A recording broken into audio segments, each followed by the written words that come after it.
35 ദിവസങ്ങൾ കടന്നുപോയിരിക്കുന്നു. പ്രചാരണ അവസാനമാണ്. ഇന്ന് ലാസ്റ്റ് ദിവസമാണ്, ലാസ്റ്റ് ഡേ. ഇന്നാണ് ഏറ്റവും കടുത്ത പ്രചാരണ പരിപാടികളിലേക്ക് മൂന്ന് മുന്നണികളും കടക്കുന്നത്. ഇന്ന് 5 മണിയോടെ ഏറ്റവും തീവ്രമായിട്ടുള്ള അവസ്ഥയിലേക്ക് ഈ പ്രചാരണത്തിൻ്റെ കാര്യങ്ങളെത്തും. പിന്നീട് 6 മണിയോടുകൂടി ഇന്നത്തെ പരസ്യമായ പ്രചാരണം, ഈ ത്രികോണ മത്സരത്തിൻ്റെ ഏറ്റവും ശക്തമായ ത്രികോണ മത്സരത്തിൻ്റെ പരസ്യ പ്രചാരണം അവസാനിക്കും. കൊട്ടിക്കലാശ ദിവസം ഇന്ന് മുഴുവൻ പേരും, അണികളും പ്രവർത്തകരും നേതാക്കളും സ്ഥാനാർത്ഥികളും എല്ലാം തെരുവിലാണുള്ളത്. പാലക്കാട് ആകെ തന്നെയും ജനാധിപത്യ പോരാട്ടത്തിൻ്റെ ഒരു പൂർണ്ണമായ വേദിയായി മാറിക്കഴിഞ്ഞു. ന്യൂസ് മലയാളം ടീം ഇവിടെ, ഞങ്ങളുടെ പ്രത്യേകമായ ബസ് അടക്കം ഇവിടെ സജ്ജമാണ്. ഹർഷനും എനിക്കൊപ്പം ഉണ്ട്. നമ്മുടെ ടീം മൊത്തം മുഴുവനായി തന്നെ ഇവിടെയുണ്ട്. ഹർഷൻ, ഇവിടെ നമ്മുടെ ബസ് ആളുകൾ കോപ്പി അടിച്ചുകൊണ്ടൊക്കെയാണ് ഇന്നത്തെ ദിവസം തുടങ്ങുന്നത്. അങ്ങനെയൊന്നുമില്ല. നമ്മൾ ആദ്യ ദിവസം മുതൽ നമ്മൾ വളരെ സജീവമായി ഈ ഇലക്ഷൻ ബസ്സുമായി ഈ മണ്ഡലത്തിൽ മൊത്തം ഉണ്ട്. നമ്മൾ നിറഞ്ഞു നിൽക്കുകയാണ്. മാത്രമല്ല, പ്രസാദ് ഉടുമ്പിശ്ശേരിയെ അങ്ങനെ കോപ്പി അടിക്കാൻ പറ്റില്ലല്ലോ. കാരണം എല്ലാ വാർത്തയും, ഈ മണ്ഡലത്തിലെ മുഴുവൻ വാർത്തകളും, ഈ തെരഞ്ഞെടുപ്പ് കാലത്തെ മുഴുവൻ വാർത്തകളും ബ്രേക്ക് ചെയ്തത് പ്രസാദ് ഉടുമ്പിശ്ശേരിയാണ്. ആ കാര്യത്തിൽ സംശയമൊന്നുമില്ല. ഇനി അതിനകത്ത് അതാർക്കും ചോദ്യം ചെയ്യാനും പറ്റില്ല. നമ്മുടെ ഈ ബസ് ഈ പാലക്കാട്ടെ ഉപതെരഞ്ഞെടുപ്പിന്റെ ഏറ്റവും സൂക്ഷ്മമായ ചലനങ്ങളൊക്കെ ഒപ്പിയെടുത്തുകൊണ്ടാണ് മുഴുവൻ സ്ഥലത്തേക്ക് അല്ലേ. ന്യൂസ് മലയാളം എല്ലാവർക്കും, എവിടെ സ്ഥാനാർത്ഥികൾ നോക്കിയാലും ന്യൂസ് മലയാളം അവിടെയുണ്ട്. പ്രസാദും ലിജോയും ശാന്തനും സരീഷും അടക്കമുള്ള ടീം എല്ലാവരും ഈ കാര്യങ്ങൾ മുഴുവൻ റിപ്പോർട്ട് ചെയ്തിരിക്കുകയാണ്. ഇന്ന് രാവിലെ എനിക്ക് തോന്നുന്നു അവരെല്ലാവരും ആളുകളോട് സംസാരിച്ചുകൊണ്ടിരിക്കുകയാണ്. നമുക്ക് ഈ ബസ്സിൽ കയറിയിട്ട് അവസാന മണിക്കൂറുകളിൽ മുഴുവൻ സ്ഥലത്തും യാത്ര ചെയ്യുന്നത് എല്ലാവർക്കും ഓരോരുത്തർക്കും അവരവരുടെ വിജയം അവകാശപ്പെടാൻ തക്കവണ്ണമുള്ള ഒരു സ്ഥിതിവിശേഷം എന്തായാലും ഈ തെരഞ്ഞെടുപ്പിന്റെ അവസാന ഘട്ടത്തിൽ ഇവിടെ ഉണ്ടെന്നുള്ളതാണ്. പ്രസാദോട് ചേരുന്നുണ്ടല്ലോ. പ്രസാദും ഈ സന്ദീപ് വാര്യർ കോൺഗ്രസിലേക്ക് ചേർന്നതിന് ശേഷം മറിച്ചൊരു സർപ്രൈസോ അല്ലെങ്കിൽ NDAയും അതേപോലെ തന്നെ BJPയും കോൺഗ്രസ് നാളെ കൊണ്ടുവരാം. അപ്പം ഇനി നമ്മൾ വിചാരിച്ചു എല്ലാം കഴിഞ്ഞു, ഇനിയിപ്പോൾ ആളുകൾ ബൂത്തിലേക്ക് പോയാൽ മതി എന്നുള്ളതാണ്. പക്ഷേ അവസാന നിമിഷവും ഈ സർപ്രൈസുകൾ ഒരുക്കാൻ വേണ്ടിയിട്ടുള്ള പണികൾ നടക്കുന്നു എന്നുള്ളതാണ്. നേരത്തെ പറഞ്ഞ പോലെ ടിസ്റ്റുകൾ ഇനിയും ഉണ്ടാവും. പക്ഷെ അതൊക്കെ വോട്ടർമാരെ എത്രത്തോളം സ്വാധീനിക്കും നമുക്കറിയാം. അതായത് അതെന്താ വെച്ച് കഴിഞ്ഞാൽ, ഒറ്റ മണ്ഡലത്തിൽ, ഈ ഒരു മണ്ഡലത്തിൽ മാത്രം ഇപ്പോൾ ഉപതെരഞ്ഞെടുപ്പ് നടക്കുന്ന സാഹചര്യം. മറ്റൊരു രണ്ടും നേരത്തെ നടന്നു കഴിഞ്ഞു. എല്ലാ ശ്രദ്ധയും ഇങ്ങോട്ടാണ്. വാശിയേറിയ മത്സരമാണ്. അപ്പോൾ സത്യത്തിൽ പ്രചാരണത്തിന് വേണ്ട വിഷയങ്ങളെല്ലാം ഏതാണ്ട് അവസാനിച്ചു കഴിഞ്ഞു. മണ്ഡലത്തിൽ പരമാവധി ആ കാര്യങ്ങളെല്ലാം ഇവർ സംസാരിച്ചു കഴിഞ്ഞു. പക്ഷേ ലൈവായി നിലനിർത്താൻ പുതിയ വിഷയങ്ങൾ, ആ വിഷയങ്ങളുടെ ക്ഷാമം ഈ മുന്നണികൾക്ക് ഉണ്ടെന്നുള്ളൊരു പ്രശ്നമുണ്ടെന്ന് തോന്നുന്നു. അതുകൊണ്ട് അവർ പുതിയ വാർത്തകൾ അവർ സൃഷ്ടിക്കുന്നു. അവർ ലൈവായി നിൽക്കാൻ ശ്രമിക്കുന്നു. അവരുടെ കാൻഡിഡേറ്റ്സിന് പരമാവധി വിസിബിലിറ്റി കൊണ്ടുവരാനുള്ള ഒരു ശ്രമം നടത്തുന്നു. അതിന്റെ ഭാഗമായിട്ടാണ് ഈ മാറ്റങ്ങളെ കാണാൻ പറ്റും. അല്ലാതെ മണ്ഡലം ഏതാണ്ട് തീരുമാനിച്ച കാര്യമുണ്ട്. അതായത് ഇത് എക്സ്ട്രാ ടൈമിലെ കളിയാണ്. അതായത് 13-ാം തീയതി ഇവിടെയും നടക്കേണ്ടതായിരുന്നു. പക്ഷേ അത് 20-ലേക്ക് മാറ്റി. അപ്പോൾ ബാക്കിയുള്ള ദിവസം എക്സ്ട്രാ ടൈമാണ്. ആ എക്സ്ട്രാ ടൈമിലാണ് മഹത്തായ ഒരു ഗോള് മറ്റവരടിച്ചത്. ആ ഗോളിനെ എങ്ങനെയാണ് കൗണ്ടർ ചെയ്യാൻ പറ്റുക, അതാണ് മറ്റുള്ളവർ നോക്കും. കൂട്ടപ്പൊരിച്ചിലാണ്. അതായത് നമ്മൾ എക്സ്ട്രാ ടൈം കഴിയുമ്പോൾ പിന്നെ ഉള്ളത് അവസാനത്തെ ഒരു മിനിറ്റ് ആണെങ്കിൽ കൂട്ടപ്പൊരിച്ചിലാണല്ലോ. ആ കൂട്ടപ്പൊരിച്ചിലേക്ക് എങ്ങനെ വരും എന്നുള്ളതാണ് ഏറ്റവും എടുത്തു പറയേണ്ടത്. അതുപോലെ ഈ പറഞ്ഞ ജനങ്ങൾ തീരുമാനിച്ചു കഴിഞ്ഞിട്ടുണ്ട് എങ്ങനെ വേണം എന്നുള്ളത്. എങ്ങനെയാണ് ഒരു ഒറ്റ വാർത്തയിലേക്ക് നമുക്ക് വേഗം പോകേണ്ടതുണ്ട്. അതായത് സന്ദീപ് വാര്യർ BJPയിൽ നിന്ന് പോയത് ഒരു തരത്തിലും ബാധിക്കില്ലെന്ന് BJP ജില്ലാ പ്രസിഡന്റ് KM ഹരിദാസ് പറഞ്ഞിട്ടുണ്ട്. BJP കൗൺസിലർമാർ ഒരാൾ പോലും പാർട്ടി വിടില്ലെന്ന് പറഞ്ഞു. അതായത് 8 കൗൺസിലർമാരെ ഒരുമിച്ച് അടർത്താൻ വേണ്ട ശ്രമമൊക്കെ നടന്നിരുന്നു. അതിന്റെ ബാക്കിയാണ് ഈ കമന്റ്. കാരണം അത്ര രസകരമായ നീക്കങ്ങൾ ഇവിടെ നടക്കുന്നുണ്ട്. പ്രസാദും ലിജോയും നേരത്തെ ജില്ലാ പ്രസിഡന്റിനോട് സംസാരിച്ചിരുന്നു. അതിലേക്ക് പോകാം. നല്ല പ്രതീക്ഷയാണ്. ഇപ്രാവശ്യം എന്തായാലും NDA വിജയത്തിലേക്ക് പോവുകയാണ്. ആ വിജയത്തിലേക്ക് പോകുന്നതിൻ്റെ കൊട്ടിക്കലാശമാണ്. അതിൻ്റെ ഒരു സന്തോഷമുണ്ട്. എല്ലാ പ്രവർത്തകരിലും വളരെ ആത്മവിശ്വാസമാണ്. പാർട്ടി നല്ല രീതിയിൽ ഇലക്ഷനെ നേരിട്ട് അതിൻ്റെ അവസാന ഘട്ടത്തിലേക്ക് എത്തിയിരുന്നു. ഈ കഴിഞ്ഞ തവണ വളരെ കുറഞ്ഞ വോട്ടുകൾക്ക് പരാജയപ്പെട്ട ഒരു മണ്ഡലമാണ്. അപ്പം ആ കുറവുകളെല്ലാം നികത്താനുള്ള പണിയെടുത്തോ? എല്ലാ കുറവുകളും നികത്തിയിട്ടുണ്ട്. കഴിഞ്ഞ പ്രാവശ്യം ലോകം കണ്ട ഏറ്റവും വലിയ ടെക്നോക്രാറ്റായിട്ടുള്ള ഈ ശ്രീധരൻ സാറ് പരാജയപ്പെട്ടതിൻ്റെ ഒരു ദുഃഖം, അതായത് അദ്ദേഹം ജയിച്ചിരുന്നുവെങ്കിൽ പാലക്കാടിന് ലഭിക്കാമായിരുന്ന വലിയ വികസന സൗഭാഗ്യങ്ങളുണ്ട്, അത് നഷ്ടപ്പെടുത്തിയുള്ള ദുഃഖം പാലക്കാട്ടിലെ വോട്ടർമാർക്ക് അന്നു മുതലേ ഉണ്ട്. അത് പരിഹരിക്കാനുള്ളൊരു അവസരമായിട്ട് അവർ ഈ ഒരു തെരഞ്ഞെടുപ്പിനെ കാണുകയാണ്. സ്വാഭാവികമായിട്ടും ഈ തെരഞ്ഞെടുപ്പ് അതുകൊണ്ട് തന്നെ NDA വളരെ വലിയ ഭൂരിപക്ഷത്തിൽ വിജയിക്കാൻ പോവുക. BJPയെക്കുറിച്ച് ഇത്തവണ പറയുന്ന ഒരു അടിത്തട്ടിൽ വേറെ തരത്തിലുള്ള പ്രവർത്തനം കൂടി ഉണ്ടായിരുന്നു എന്നുള്ള ഒരു ഇതുണ്ട്. അതായത് മുകളിൽ കാണുന്ന ബഹളത്തിനപ്പുറം ആളുകളെ കണക്ട് ചെയ്യാൻ ശ്രമിച്ചു എന്നുള്ളതാണ്. അതായത് പാലക്കാട് നിയമസഭാ മണ്ഡലത്തിനെ സംബന്ധിച്ചിടത്തോളം അടിത്തട്ടിൽ നല്ല പ്രവർത്തനമുള്ള, നല്ല പ്രവർത്തകരുള്ള, ഗ്രാസ് റൂട്ട് ലെവലിൽ നല്ല ബേസുള്ള ഒരു സംഘടനാ സംവിധാനം ഞങ്ങളെ സംബന്ധിച്ചിടത്തോളം ഉണ്ട്. അതുകൊണ്ട് തന്നെ ആ പ്രവർത്തനം വളരെ കാര്യക്ഷമമായിട്ട് നടന്നിട്ടുണ്ട്. അതിൻ്റെ പ്രവർത്തനം നല്ല രീതിയിൽ മുന്നോട്ട് പോയിട്ടുണ്ട്. പ്രവർത്തകരെല്ലാം ആ വിജയത്തിന് വേണ്ടി താഴെത്തട്ടിൽ നല്ല രീതിയിൽ പ്രവർത്തിച്ചിട്ടുണ്ട്. സത്യമാണ്. ഇപ്പം 2 ദിവസമായിട്ട് സന്ദീപ് വാര്യർ കോൺഗ്രസിന്റെ വേദികളിൽ വളരെ സജീവമാണ്. BJPക്കെതിരെ ശക്തമായി പറഞ്ഞുകൊണ്ടിരിക്കുന്നുണ്ട്. ഏതെങ്കിലും തരത്തിൽ സന്ദീപ് വാര്യർ എഫക്ട് ബാധിക്കുന്നു കരുതുന്നുണ്ടോ? ഒരു തരത്തിലും സന്ദീപ് വാര്യരുടെ എഫക്റ്റ് ബാധിക്കില്ല എന്നുള്ളത് കഴിഞ്ഞ 2 ദിവസം കൊണ്ട് വളരെ വ്യക്തമായല്ലോ. വലിയ സംവിധാനങ്ങളാണ്, അവർക്ക് തന്നെ ഒരുപക്ഷെ തോന്നി തുടങ്ങിയിട്ടുണ്ടാവും ഇന്നത്തെ ഇപ്പോൾ പിന്നെ എന്താണ് സംഭവിക്കുന്നത്. വരും ദിവസങ്ങളിൽ അത് വളരെ കൃത്യമായിട്ട് മനസ്സിലാവും. നമ്മൾ അത്തരത്തിലുള്ള വിഷയങ്ങൾ ഇപ്പോൾ എടുക്കുന്നേ ഇല്ല. ഇത് പറയുന്നത് വലിയ സ്വാധീനം ആ മേഖലയിലുണ്ട്. അവിടെ ആ ഒരു പ്രത്യേക വിഭാഗത്തിലുള്ള ആളുകളുടെ തന്നെ ഉണ്ടാവാം, അദ്ദേഹത്തിന് വലിയ സ്വാധീനം ഉണ്ടാവാം. പക്ഷേ ഒരു കാര്യം വളരെ വ്യക്തമാണ്, ഇത് ഭാരതീയ ജനതാ പാർട്ടിയാണ്, സംഘപരിവാർ സംഘടനയാണ്. ഈ ഒരു സംഘടനയുടെ ഭാഗമായി നിൽക്കുമ്പോൾ മാത്രമാണ് ആ ശക്തി ഞങ്ങളൊക്കെ അനുഭവിക്കുന്നത്. ആ ശക്തിയുടെ ഭാഗമായിട്ടാണ് നമ്മൾ നിൽക്കുന്നത്. വിത്തൗട്ട് BJP, വിത്തൗട്ട് സംഘപരിവാർ എല്ലാ മനുഷ്യനും ഒരു വട്ടപൂജ്യമാണെന്നുള്ള കാര്യത്തിൽ ഒരു സംശയമില്ല. വരും ദിവസങ്ങൾ അത് വളരെ കൃത്യമായിട്ട് തെളിയിക്കപ്പെടും. ആ കാര്യത്തിൽ യാതൊരു സംശയമില്ല. ശ്രദ്ധിച്ചിട്ടുണ്ടാവും. കാരണം ഇന്നലെ വൈകുന്നേരം BJPയിൽ നിന്ന് കൂടുതൽ കൗൺസിലർമാർ കൂടി കോൺഗ്രസിലേക്ക് വരുന്നൊക്കെ വലിയ പ്രചരണം ഉണ്ടായിരുന്നു. ഹരിദാസേട്ടൻ്റെ ചെവിയിൽ അത് കേട്ടിട്ടുണ്ടാവും. അല്ല, ഇങ്ങനെയുള്ള പ്രചരണങ്ങൾ, ഡീലുകൾ അതിനെക്കുറിച്ചൊക്കെ മാധ്യമങ്ങളിൽ വരുന്നതാണ്. എനിക്കതിനെക്കുറിച്ച് അറിയില്ല. പക്ഷേ ഒരു കാര്യമുണ്ട്, എന്തെങ്കിലും ലഭിക്കും, എനിക്കെന്ത് കിട്ടും, എനിക്കെന്ത് നേട്ടം എന്ന് നോക്കി വരുന്നവരെ സംബന്ധിച്ചിടത്തോളം അവരുടെ മനോഗതി ആ തരത്തിലുള്ളതായിരിക്കും. ഇവിടെ വർഷങ്ങളായിട്ട് ഒന്നും ലഭിക്കാതെ ഒരു ലക്ഷ്യത്തിന് വേണ്ടി, ഒരു ആദർശത്തിന് വേണ്ടി അതൊരു ദിവസം കൊണ്ട് പണയം വയ്ക്കാൻ ആർക്കും സാധിക്കില്ല. അത് അത്തരത്തിലുള്ള ആളുകൾക്കേ സാധിക്കും. കൗൺസിലർമാരും പോവില്ല എന്ന് തന്നെയാണ്. ഒരു കൗൺസിലർമാരും പോവില്ല എന്നുള്ള കാര്യത്തിൽ യാതൊരു തർക്കവുമില്ല.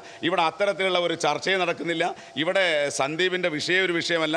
ഈ തെരഞ്ഞെടുപ്പിനെ സംബന്ധിച്ചിടത്തോളം ഗ്രാസ് റൂട്ട് ലെവലിൽ ഈ പാർട്ടിയെ വിജയിപ്പിക്കുന്നതിന് വേണ്ടി അശ്രാന്ത പരിശ്രമം നടത്തുന്ന ആളുകളാണ് നമ്മുടെ പ്രവർത്തകർ. സംസ്ഥാന പ്രസിഡന്റ് ഫേസ് പോസ്റ്റിൽ വലിയ ചർച്ചയായിരുന്നു. 2 കോടി രൂപയൊക്കെ കൊടുത്തു എന്നൊക്കെ പറഞ്ഞിട്ട് ഉണ്ടാവും. സംസ്ഥാന പ്രസിഡന്റിന് കിട്ടിയ വിവരം അനുസരിച്ചാവും അദ്ദേഹം പറഞ്ഞിട്ടുണ്ടാവുക. അതിനെക്കുറിച്ച് എനിക്കറിയില്ല. എന്തായാലും നടക്കട്ടെ, വലിയ രീതിയിലുള്ള പ്രവർത്തനങ്ങളൊക്കെ നടക്കട്ടെ. Thank you.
അപ്പോൾ BJP നേതാക്കൾ സന്ദീപ് വാര്യർ പോയതുമായി ബന്ധപ്പെട്ട് എന്തെങ്കിലും ആശയക്കുഴപ്പത്തിലൊന്നുമല്ല എന്നാണ് BJPയുടെ ജില്ലാ പ്രസിഡന്റ് അല്പം മുമ്പ് പ്രസാദിനോടും ലിജോയോടും സംസാരിച്ചു. അവർ വിശദമായിട്ട് തന്നെ സംസാരിച്ചു. അതായത് ചില കൗൺസിലർമാരൊക്കെ പോകാൻ നിൽക്കുന്നു എന്നാണ് പ്രസാദ് അല്ലേ ഉള്ളൊരു കഥ. അതായത് സന്ദീപ് വാര്യർക്ക് പിന്നാലെ തന്നെ കൗൺസിലർമാരും പോവുകയാണ്, നഗരസഭാ ഭരണം തന്നെ മറിച്ചിടും എന്നൊക്കെയുള്ള കഥകൾ, ഇങ്ങനെ പലതരത്തിലുള്ള കഥകളുണ്ട്. പക്ഷേ ഇത് കഥകൾ അതിരൂക്ഷമായിട്ട് ചിലതൊക്കെ ഒരല്പം കയറ്റി അടിക്കുന്നതാണെങ്കിലും ഈ തെരഞ്ഞെടുപ്പ് വേദിയിൽ മഹാത്ഭുതങ്ങൾ നടന്നിട്ടുണ്ട്. അതായത് ഈ ഉപതെരഞ്ഞെടുപ്പ് തുടക്കത്തിൽ വലിയ അത്ഭുതങ്ങൾ നടന്നിട്ടുണ്ട്. 8 കൗൺസിലർമാർ എന്നുള്ളതിന്റെ കണക്ക് എന്താണ്? ഇതിനകത്ത് എന്താ വെച്ചാൽ ഇവർ പറയുമ്പം ഇപ്പം സന്ദീപ് വാര്യർ പോയതിനു ശേഷം സന്ദീപ് വാര്യർക്ക് ഒപ്പം നിൽക്കുന്ന കുറച്ച് ആളുകളുണ്ട് ഇവിടെ. അതായത് സന്ദീപ് വാര്യർ സജീവമായി നിൽക്കുന്ന സമയത്ത് സന്ദീപ് വാര്യർക്ക് ഒപ്പം നിൽക്കുന്ന ആളുകളുണ്ടായിരുന്നു. അവര് പിന്നെ സന്ദീപ് വാര്യർക്ക് ഒപ്പം പോകും എന്നാണ് ഇവർ പ്രതീക്ഷിച്ചിരുന്നത്. അങ്ങനെയാണ് ഈ അധികം പിന്നെ ഇതിന്റെ ആളുകൾ പോകും എന്നുള്ളത് പറയുന്നത്. അല്ല, നമുക്ക് ഈ തെരഞ്ഞെടുപ്പുമായി ബന്ധപ്പെട്ട് ഞാൻ പറഞ്ഞു വന്നതായിരുന്നു. അതായത് ഇത് വലിയ അത്ഭുതങ്ങളൊക്കെ സംഭവിക്കുന്ന ഊഹാപോഹങ്ങളാണെങ്കിലും ഹർഷ, അത്ഭുതങ്ങൾ നടന്നൊരു തെരഞ്ഞെടുപ്പാണിത്. അതായത് നമ്മൾ തുടക്കത്തിൽ സരിനെ പോലൊരാൾ ഇങ്ങോട്ടേക്ക് വന്നിട്ട് സ്ഥാനാർത്ഥിയായ തൊട്ട് വലിയ അത്ഭുതങ്ങളായിരുന്നു. അതായത് നമ്മുടെ സമീപകാല ഇപ്പോൾ പാലക്കാട് ആദ്യമായിട്ടാണ് തെരഞ്ഞെടുപ്പ് ചരിത്രം ഉണ്ടായതിനു ശേഷം ആദ്യമായിട്ടാണ് പാലക്കാട് ഒരു ഉപതെരഞ്ഞെടുപ്പ് നടക്കുന്നത്. പാലക്കാട് ഇതൊരു ഉപതെരഞ്ഞെടുപ്പ് ഉണ്ടായിട്ടേ ഇല്ല, ആദ്യത്തെ ഉപതെരഞ്ഞെടുപ്പാണ്. അങ്ങനെ പല ആദ്യ കാര്യങ്ങളുണ്ടായ ഈ തെരഞ്ഞെടുപ്പ് സത്യത്തിൽ പ്രിയങ്ക ഗാന്ധിയെ പോലെ രാജ്യത്തിൻ്റെ ചരിത്രത്തിലെ ഏറ്റവും പ്രധാനപ്പെട്ട കുടുംബങ്ങളിൽ ഒന്നിലെ അങ്ങേ തലക്കുള്ള ഒരാൾ ആദ്യത്തെ തെരഞ്ഞെടുപ്പിൽ മത്സരിക്കാൻ വേണ്ടിയിട്ട് വയനാട്ട് വന്ന് നിൽക്കുകയാണ്. വയനാട്ട് മത്സരം നടക്കുകയാണ്, തെരഞ്ഞെടുപ്പ് പോരാട്ടം, വലിയ കേന്ദ്രം, ലോകം തന്നെ ശ്രദ്ധിക്കുന്ന ഒരു സ്ഥാനാർത്ഥി വന്ന് നിൽക്കുകയാണ്. പക്ഷേ പാലക്കാട്ടേക്കാണ് കാര്യങ്ങളെല്ലാം വന്നത്. അത് വലിയ അത്ഭുതങ്ങൾ നടന്ന ഒരു കാര്യമുണ്ട് സനീഷ്, ഇതിനോട് ചേർത്ത് പറയേണ്ട ഒരു കാര്യം, പാലക്കാട് ഇങ്ങനെ ഒരു ശ്രദ്ധ കിട്ടിയത് നന്നായി. കാരണം താരതമ്യേന കേരളത്തിൽ മറ്റു പല മണ്ഡലങ്ങളിലും പല നഗര കേന്ദ്രങ്ങളിലും ജില്ലാ കേന്ദ്രങ്ങളിലും ഒക്കെ നമ്മൾ ചെല്ലുമ്പോൾ അതിനേക്കാളൊക്കെ പരിതാപകരമായ എന്തോ ഒന്ന് പാലക്കാട് ഉണ്ട് എന്നുള്ളത് വാസ്തവമാണ്. അത് കുറേ ജനങ്ങൾക്ക് മനസ്സിലായിട്ടുമുണ്ട്. കാരണം ഇവിടുത്തെ റോഡുകളുടെ കാര്യം എടുത്താൽ അത് പൊതു സംവിധാനങ്ങൾ നഗരവികസനവുമായി ബന്ധപ്പെട്ട് വളരെ പിന്നിലാണെന്നുള്ള കാര്യത്തിൽ ഒരു സംശയവുമില്ല. അതിന് കാരണക്കാരൻ ആരൊക്കെയാണ് അതിന് കാരണക്കാർ എന്നുള്ളത് മറ്റൊരു ചോദ്യം. പക്ഷേ താരതമ്യേന ഒരൊറ്റ ഇടവഴി പോലും പൊട്ടിപ്പൊളിയാത്തതില്ല അല്ലേ? നമ്മളിന്നിപ്പോ ഞാനൊന്ന് നേരത്തെ പറഞ്ഞ പോലെ ഷാഫി പറമ്പിൽ MLA ആയിരുന്ന സ്ഥലത്ത് ഷാഫിയുടെ വീട്ടിൽ അല്ലെങ്കിൽ MLA ഓഫീസിലേക്ക് പോകുന്ന വഴി പോലും ഒരു കട്ടർ പോലും ചാടാൻ നമുക്ക് പോകാൻ പറ്റില്ല. അത്രത്തോളം മോശം വഴി. അത് സ്വാഭാവികമായിട്ടും ഈ ടൗൺ പ്ലാനിങ്ങുമായി ബന്ധപ്പെട്ട് അല്ലെങ്കിൽ ഇവിടുത്തെ തദ്ദേശം പറഞ്ഞ അതെ പ്രശ്നമാണ്. അത് എല്ലാ ചെറിയ വഴികളും കുഴികളില്ലാത്ത ഒരു വഴി പോലും ഇല്ല പാലക്കാട് എന്നുള്ള ഈ നഗരം ഒരു 5 കിലോമീറ്റർ ചുറ്റളവിൽ കുഴികളില്ലാത്ത ഒരൊറ്റ ഇടവഴി ഉണ്ടാവില്ല എന്നുള്ളതാണ് നമ്മൾ എവിടേക്ക് സഞ്ചരിച്ചാലും. നോക്ക് നമ്മള് CPM-ന്റെ ജില്ലാ കമ്മിറ്റി ഓഫീസിന് മുന്നിൽ കൂടെ ബസ് പോകുന്നത് സംസ്ഥാനത്തെ ഏറ്റവും പരിതാപകരമായ സ്ഥിതിയിലുള്ള ഒരു ജില്ലാ കമ്മിറ്റി ഓഫീസാണ് യഥാർത്ഥത്തിൽ ഇത് അല്ലേ? എനിക്ക് തോന്നുന്നു BJP-യുടെ ജില്ലാ കമ്മിറ്റി ഓഫീസ് കണ്ടായിരുന്നോ? അത് ഗംഭീരമാണ്. എന്ന് വെച്ചാൽ വലിയ പുതിയ ബിൽഡിംഗ്, വെളിച്ചമുള്ള ഒരു ബിൽഡിംഗ്, നന്നായിട്ട് പൈസ മുടക്കി ഉണ്ടാക്കിയിരിക്കുന്ന ഒരു ഓഫീസാണത്. ആ ശ്രദ്ധ ഒരു നഗരസഭയുടെ കൂടി കാണിച്ചാൽ മതി. ഇതിപ്പോ പ്രേക്ഷകർ ശ്രദ്ധിക്കുകയാണെങ്കിൽ നമ്മൾ ഈ ബസ്സിൽ പോകുമ്പോൾ ബസ്സിന്റെ കുലുക്കം കണ്ടറിയാം ഈ റോഡിന്റെ ദയനീയാവസ്ഥ. അല്ല, നമ്മൾ അതിന്റെ ഈ മണ്ഡലത്തിന്റെ പരിതാപാവസ്ഥയിലേക്ക് ഒന്നുകൂടെ അതിനു മുമ്പ് നമുക്ക് യഥാർത്ഥത്തിൽ ഈ തെരഞ്ഞെടുപ്പിനെ സംബന്ധിച്ച ആളുകളെ ഓർമ്മിപ്പിച്ച് പോകണം. ഞാനതാ നേരത്തെ പറയാൻ ഉദ്ദേശിച്ചത്. അതായത് കുറേ കാര്യങ്ങൾ നടന്നുകൂടെ. അതിപ്പോൾ സരിന്റെ വരവ് തൊട്ടാണെങ്കിലും ഇപ്പോൾ അവസാനം സന്ദീപ് വാര്യർ കോൺഗ്രസിലേക്ക് വിവാദങ്ങളും ഉണ്ടായ ഒരു തെരഞ്ഞെടുപ്പ് ഒരുപക്ഷെ സമീപകാലത്തൊന്നും നമ്മൾ കണ്ടിട്ടില്ല. ഇതിപ്പോ പ്രസാദ്, നമ്മളിപ്പോൾ ഇവിടെ റിപ്പോർട്ട് ചെയ്യുന്ന അല്ലെങ്കിൽ ഈ ജില്ലയിൽ തന്നെ നിന്ന് കാര്യങ്ങൾ രാഷ്ട്രീയം ശ്രദ്ധിക്കുന്ന ആളുകളുടെ ഉണ്ടായിരുന്നില്ല സരിൻ ഇപ്പുറത്തേക്ക് മാറി വരുമെന്ന് അല്ലേ? പെട്ടെന്ന് ഒരിക്കലും സരിൻ അങ്ങനെ വരുന്നത്. അതായത് 15-ാം തീയതിയാണ് വിജ്ഞാപനം വരുന്നത്. 15-ാം തീയതി വിജ്ഞാപനം വരുന്ന സമയത്ത് അന്ന് വൈകുന്നേരം രാഹുൽ മാങ്കൂട്ടത്തിനെ സ്ഥാനാർത്ഥിയാക്കി പ്രഖ്യാപിക്കുന്നു. രാഹുൽ സ്ഥാനാർത്ഥിയാകുന്നതോടുകൂടി തന്നെ കോൺഗ്രസിനകത്ത് വലിയ പൊട്ടിത്തെറികൾ ഉണ്ടാകുമെന്ന് നമ്മൾ പ്രതീക്ഷിച്ചതാണ്. പക്ഷേ സരിൻ തൊട്ട് പിറ്റേ ദിവസം തന്നെ വാർത്താ സമ്മേളനം നടത്തുന്നു. ഞാനിപ്പോഴും ആ സമയം, കാരണം കോൺഗ്രസ്സുകാർ പറയുന്നത് നിങ്ങൾക്ക് 11:45 വാർത്താ സമ്മേളനമാണല്ലോ പ്രധാനം എന്ന് പറയുന്നത്. കാരണം 11:45 സരിൻ വാർത്താ സമ്മേളനം വെക്കുന്നത്, ആദ്യത്തെ വാർത്താ സമ്മേളനം. അപ്പം അതിനകത്ത് പറയുന്നത് അവിടുത്തെ ജനാധിപത്യ കീഴ്വഴക്കമല്ല, കാരണം ഭൂരിഭാഗം ആളുകളുടെയും അഭിപ്രായം തേടാതെയാണ് രാഹുലിനെ സ്ഥാനാർത്ഥിയാക്കിയത് എന്നൊക്കെ പറഞ്ഞ് വലിയ തോതിലും വിമർശനം ഉന്നയിക്കുകയാണ്. പിന്നീട് സരിൻ അപ്പം മാധ്യമപ്രവർത്തകർ ചോദിച്ചു, അങ്ങനെയാണെങ്കിൽ ഇത് തിരുത്തണം, അതാണ് സരിന്റെ ആദ്യത്തെ ആവശ്യം, ഇത് തിരുത്തണം, വേറെ ആളെ സ്ഥാനാർത്ഥിയാക്കണം, എന്നാൽ എന്നെ സ്ഥാനാർത്ഥിയാക്കണമെന്ന് ഞാൻ ആവശ്യപ്പെടുന്നില്ല, വേറെ ആരെ വേണമെങ്കിലും ആക്കാം എന്ന് പറയുന്നു. 48 മണിക്കൂറാണ് സമയം സരിൻ കൊടുത്തത്. 48 മണിക്കൂറിനകം തിരുത്തണം, അല്ലെങ്കിൽ ഞാൻ ബാക്കി പറയാമെന്ന് പറഞ്ഞു. പക്ഷെ 48 മണിക്കൂർ വേണ്ടി വന്നില്ല. 24 മണിക്കൂറിനകം, അതായത് പിറ്റേ ദിവസം തന്നെ സരിൻ കോൺഗ്രസ് വിടുകയാണ്. പക്ഷേ ഇപ്പൊ നമ്മൾ നോക്കുമ്പോൾ സരിന് ജനിച്ചത് തന്നെ SFI കാരനായിട്ടാണെന്ന് തോന്നുന്നത്. കണ്ടാലും അവിടെ. പക്ഷേ ആൽവിൻ കോൺഗ്രസ് ആണ് പക്ഷെ വലിയ ഗോൾ അടിച്ചത്, എക്സ്ട്രാ ടൈമിലാണ് അടിച്ചത്. ഭയങ്കര ആവേശമാണ് ഇപ്പോൾ അവരുടെ ക്യാമ്പിൽ അല്ലേ? വലിയ ആവേശമായിരുന്നു.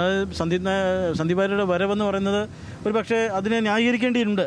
കോൺഗ്രസിനെ സംബന്ധിച്ചോളം അതെങ്ങനെ അത് അണികളിലേക്ക് എത്തിക്കുമെന്നുള്ളൊക്കെ ഒരു ചർച്ചയുണ്ട്. പക്ഷേ എങ്കിൽ പോലും അതൊരു സർജിക്കൽ സ്ട്രൈക്ക് മുമ്പ് നമ്മൾ പലതവണ സൂചിപ്പിച്ചതുപോലെ ഒരു ആഘാതം BJPക്ക് ആ ഘട്ടത്തിൽ ഉണ്ടാക്കിയിട്ടുണ്ടെന്നുള്ള കാര്യത്തിൽ ഒരു തർക്കവുമില്ല. പക്ഷേ അതിനകത്ത് CPM-നും അതൊരു CPM-ലേക്ക് ഒരു പ്രവേശം കടന്നു വരുന്നു ഇതിനകത്ത് ഒരു പ്രശ്നമുണ്ട്. CPM-ന് ആഘാതം എന്ന് പറയുമ്പോൾ ജില്ലയിലെ CPM നേതൃത്വമാണ് അതിന് ഉത്സാഹിച്ച് ശ്രമം നടത്തിയത്. പക്ഷേ സംസ്ഥാന നേതൃത്വം അതിന് പച്ചക്കൊടി കാണിച്ചിരുന്നില്ല. അങ്ങനെ ഒരു പ്രശ്നമുണ്ട്. അതെ, മുഖ്യമന്ത്രി തടഞ്ഞു എന്നത് തന്നെയാണ് വാസ്തവം. അതെ, സന്ദീപിന്റെ വരവ് തടഞ്ഞത് മുഖ്യമന്ത്രിയാണ്, ആ ഇടപെടലാണ് എന്നുള്ളത് തന്നെയാണ് നമുക്കിപ്പോൾ മനസ്സിലാക്കാൻ കഴിയുന്നത്. എന്നാൽ മറുവശത്ത് പറയുന്നത് അതെ AK ബാലൻ, സത്യത്തിൽ അത് എന്തിനായിരുന്നു AK ബാലൻ അത്രയും സന്ദീപ് വാര്യരെ എന്താണ് ഗംഭീരനാക്കിയത് എന്നുള്ളതാണ് എനിക്ക് മനസ്സിലാവാത്ത കാര്യം. നമുക്കൊന്ന് മറ്റു റിപ്പോർട്ടുകളിലൂടെ പോകാം. ഇന്ന് രാവിലെ CPM-ന്റെ ജില്ലാ സെക്രട്ടറി EN സുരേഷ് ബാബു പ്രസാദിനോട് സംസാരിച്ചിരുന്നു. അപ്പോൾ വലിയ വിജയപ്രതീക്ഷയാണ്. അത് സ്വാഭാവികമായിട്ട് അങ്ങനെയാണ് മുന്നോട്ട് വെക്കുക. വിജയപ്രതീക്ഷ മത്സരം ഇവിടെ നിൽക്കുന്നുണ്ടെന്നുള്ളത് തന്നെയാണ് സ്വാഭാവികമായും. എന്ന് മാത്രമല്ല അദ്ദേഹം പറഞ്ഞു ഈ ദുരൂഹമായിട്ടാണ് UDF-ഉം BJP-യും പ്രവർത്തിക്കുന്നതെന്ന് കൂടെ പറഞ്ഞു. നമുക്ക് ആ റിപ്പോർട്ടൊന്ന് കണ്ടുവരാം. ലിജോ, നമ്മളോടൊപ്പം CPM-ന്റെ ജില്ലാ സെക്രട്ടറി ചേരുന്നുണ്ട്. ഇത്തവണ വലിയ പ്രവർത്തനമാണ്. കഴിഞ്ഞ തെരഞ്ഞെടുപ്പിനൊക്കെ അപേക്ഷിച്ച് നോക്കുമ്പോൾ ഞങ്ങളൊന്ന് താരതമ്യപ്പെടുത്തുമ്പോൾ വലിയ പ്രവർത്തനം നടന്നിട്ടുള്ളത്. എത്രത്തോളം ആത്മവിശ്വാസമുണ്ട്? ഇന്ന് കൊട്ടിക്കലാശമാണല്ലോ. ഇടതുപക്ഷ ജനാധിപത്യ മുന്നണി ഈ ബൈ ഇലക്ഷനിൽ വളരെ നല്ല നിലയ്ക്കുള്ള ഒരു സംഘടനാ വർക്കാണ് നടത്തിയിട്ടുള്ളത്. കാരണം എല്ലാ വീടുകളിലും ഞങ്ങളുടെ സ്ക്വാഡുകൾ, അതുപോലെ തന്നെ വർഗഭോജന സംഘടനകളുടെ സ്ക്വാഡുകളെല്ലാം രാപ്പകൽ വ്യത്യാസമില്ലാതെ നല്ല നിലയ്ക്കാണ് ഈ തെരഞ്ഞെടുപ്പിൽ ഞങ്ങൾ പ്രവർത്തിച്ചിട്ടുള്ളത്. അതുകൊണ്ട് തന്നെ ഈ തെരഞ്ഞെടുപ്പിൽ ഇടതുപക്ഷ ജനാധിപത്യ മുന്നണിക്ക് വിജയം സുനിശ്ചിതമാണ്. ഈ മേഖലയിൽ പ്രത്യേകിച്ച് ഇടതുപക്ഷ പഞ്ചായത്തുകളിൽ അപേക്ഷിച്ച് നഗരമേഖലയിൽ അത്രത്തൊരു പ്രവർത്തനം ആ രീതിയിലായിരുന്നില്ല കഴിഞ്ഞ തെരഞ്ഞെടുപ്പിലെന്നൊക്കെ ഉള്ളൊരു ഇതുണ്ട്. ഇത്തവണ പക്ഷേ അത് മറികടക്കാൻ കഴിഞ്ഞിട്ടുണ്ടെന്ന് തോന്നുന്നു അല്ലേ? നഗരമേഖലകളിൽ ഇപ്പോൾ ഞങ്ങൾ ഇത് മറികടക്കാൻ സാധിക്കുന്നത് അതിൽ പ്രധാനപ്പെട്ട ഒന്ന് സരിൻ്റെ സ്ഥാനാർത്ഥിത്വമാണ്. സരിൻ്റെ സ്ഥാനാർത്ഥിത്വത്തിന് പൊതുവെ നഗരമേഖലയിലെ വിദ്യാസമ്പന്നരായിട്ടുള്ള ആളുകൾ, തൊഴിലാളികൾ, വിദ്യാർത്ഥികൾ, യുവജനങ്ങൾ പൊതുവെ എല്ലാവരും ഈ സരിൻ്റെ സ്ഥാനാർത്ഥിത്വത്തെ മനസ്സിൽ ഏറ്റെടുത്തു എന്നുള്ളതാണ് ഞങ്ങൾക്ക് ഈ നഗരപ്രദേശങ്ങളിൽ വലിയ ആത്മവിശ്വാസം നൽകുന്നത്. വിവാദങ്ങൾ കൂടി ഉണ്ടായിരുന്നു. ഇപ്പം സരിൻ വന്ന സമയത്ത് കോൺഗ്രസ് വലിയ വിമർശനം ഉന്നയിച്ചു, പെട്ടെന്ന് പാർട്ടി മാറി എന്നൊക്കെ പറഞ്ഞു. ഇപ്പോൾ ഏറ്റവും ഒടുവിൽ സന്ദീപ് വാര്യർ കോൺഗ്രസിലേക്ക് പോയ സാഹചര്യം വരെയുണ്ട്. അതിനിടയിൽ കള്ളപ്പണ വിവാദം വരുന്നു. അതോടൊപ്പം ഒരുപാട് വിവാദങ്ങൾ, ഒരു ഉപതെരഞ്ഞെടുപ്പിൽ ഇത്രയധികം വിഷയങ്ങൾ ചർച്ച ചെയ്യപ്പെട്ടിട്ടുണ്ടോ എന്ന് തന്നെ സംശയമാണ്. അപ്പം ഇതിൻ്റെയൊക്കെ ആനുകൂല്യങ്ങൾ വലിയ രീതിയിൽ വരുമെന്ന് കരുതുന്നുണ്ട്. ഇപ്പം ചിലതിൽ CPM വലിയ തോതിൽ UDF ഉം BJP ഒക്കെ വിമർശിക്കുന്നുണ്ട്. അതായത് ഇപ്പോൾ നമ്മൾ നോക്കി ഈ ബൈ ഇലക്ഷൻ ഇത്രയും വലിയ പ്രാധാന്യം മാധ്യമങ്ങൾ കൊടുത്തല്ലോ. അതിനൊരു പ്രധാനപ്പെട്ട കാരണം UDFൻ്റെയും BJPൻ്റെയും പ്രവർത്തനം എന്ന് പറയുന്നത് എല്ലാ കാര്യത്തിലും ദുരൂഹമാണ്. ആ ദുരൂഹമായ ഒരു സാഹചര്യത്തിലാണ് ഇവർ പലതും മറച്ചു വയ്ക്കുകയാണ്. അങ്ങനെയാണ് ഈ UDFൻ്റെ സ്ഥാനാർത്ഥി തന്നെ നേതൃത്വം കൊടുത്ത് കള്ളപ്പണം കൊണ്ടുവരുന്നൊരു സാഹചര്യത്തിലേക്ക് എത്തുന്നത്. ഞങ്ങൾ വെറുതെ ഒരു ആരോപണമായി പറഞ്ഞതല്ല. ആ കള്ളപ്പണം കൊണ്ടുവന്നത് വ്യാജ ID കാർഡ് നിർമ്മിച്ച കേസിലെ 1-ാം പ്രതി ഫെനി നൈനാൻ എന്ന് പറയുന്ന ആളാണ്. അയാൾ എന്തിന് ഷാഫിൻ്റെ കൂടെ വന്നു എന്ന് പരിശോധിക്കണം. അതുപോലെ തന്നെ അയാളുടെ കയ്യിൽ ഒരു നീല പെട്ടി ഉണ്ടായിരുന്നു എന്ന് ഞാൻ സൂചിപ്പിച്ചു.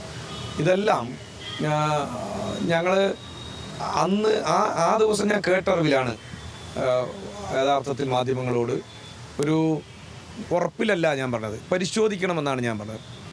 മാത്രമല്ല ആ UDFൻ്റെ സ്ഥാനാർത്ഥി KPM ഹോട്ടലിൽ നിന്ന് ഇറങ്ങി പോകുമ്പോൾ നമ്മൾ ഈ സിനിമകളിലൊക്കെ വെല്ലുന്ന ഒരു വാഹനങ്ങൾ മാറി വാഹനം, അതിൻ്റെ ഒരു ആവശ്യമില്ലല്ലോ. ഈ കേരളത്തിലെ മറ്റു മണ്ഡലങ്ങൾക്കൊപ്പം കേരളത്തിൻ്റെ വികസന മുന്നേറ്റ സാധ്യതകൾക്കൊപ്പം ഈ മണ്ഡലവും എത്തിച്ചേരും എന്നുള്ളതാണ് ഞങ്ങൾക്കുള്ള പ്രധാനം. എല്ലാവിധ ആശംസകളും തെരഞ്ഞെടുപ്പിന് നേതൃത്വം കൊടുക്കുന്ന ആളെന്ന നിലയ്ക്ക്. Thank you.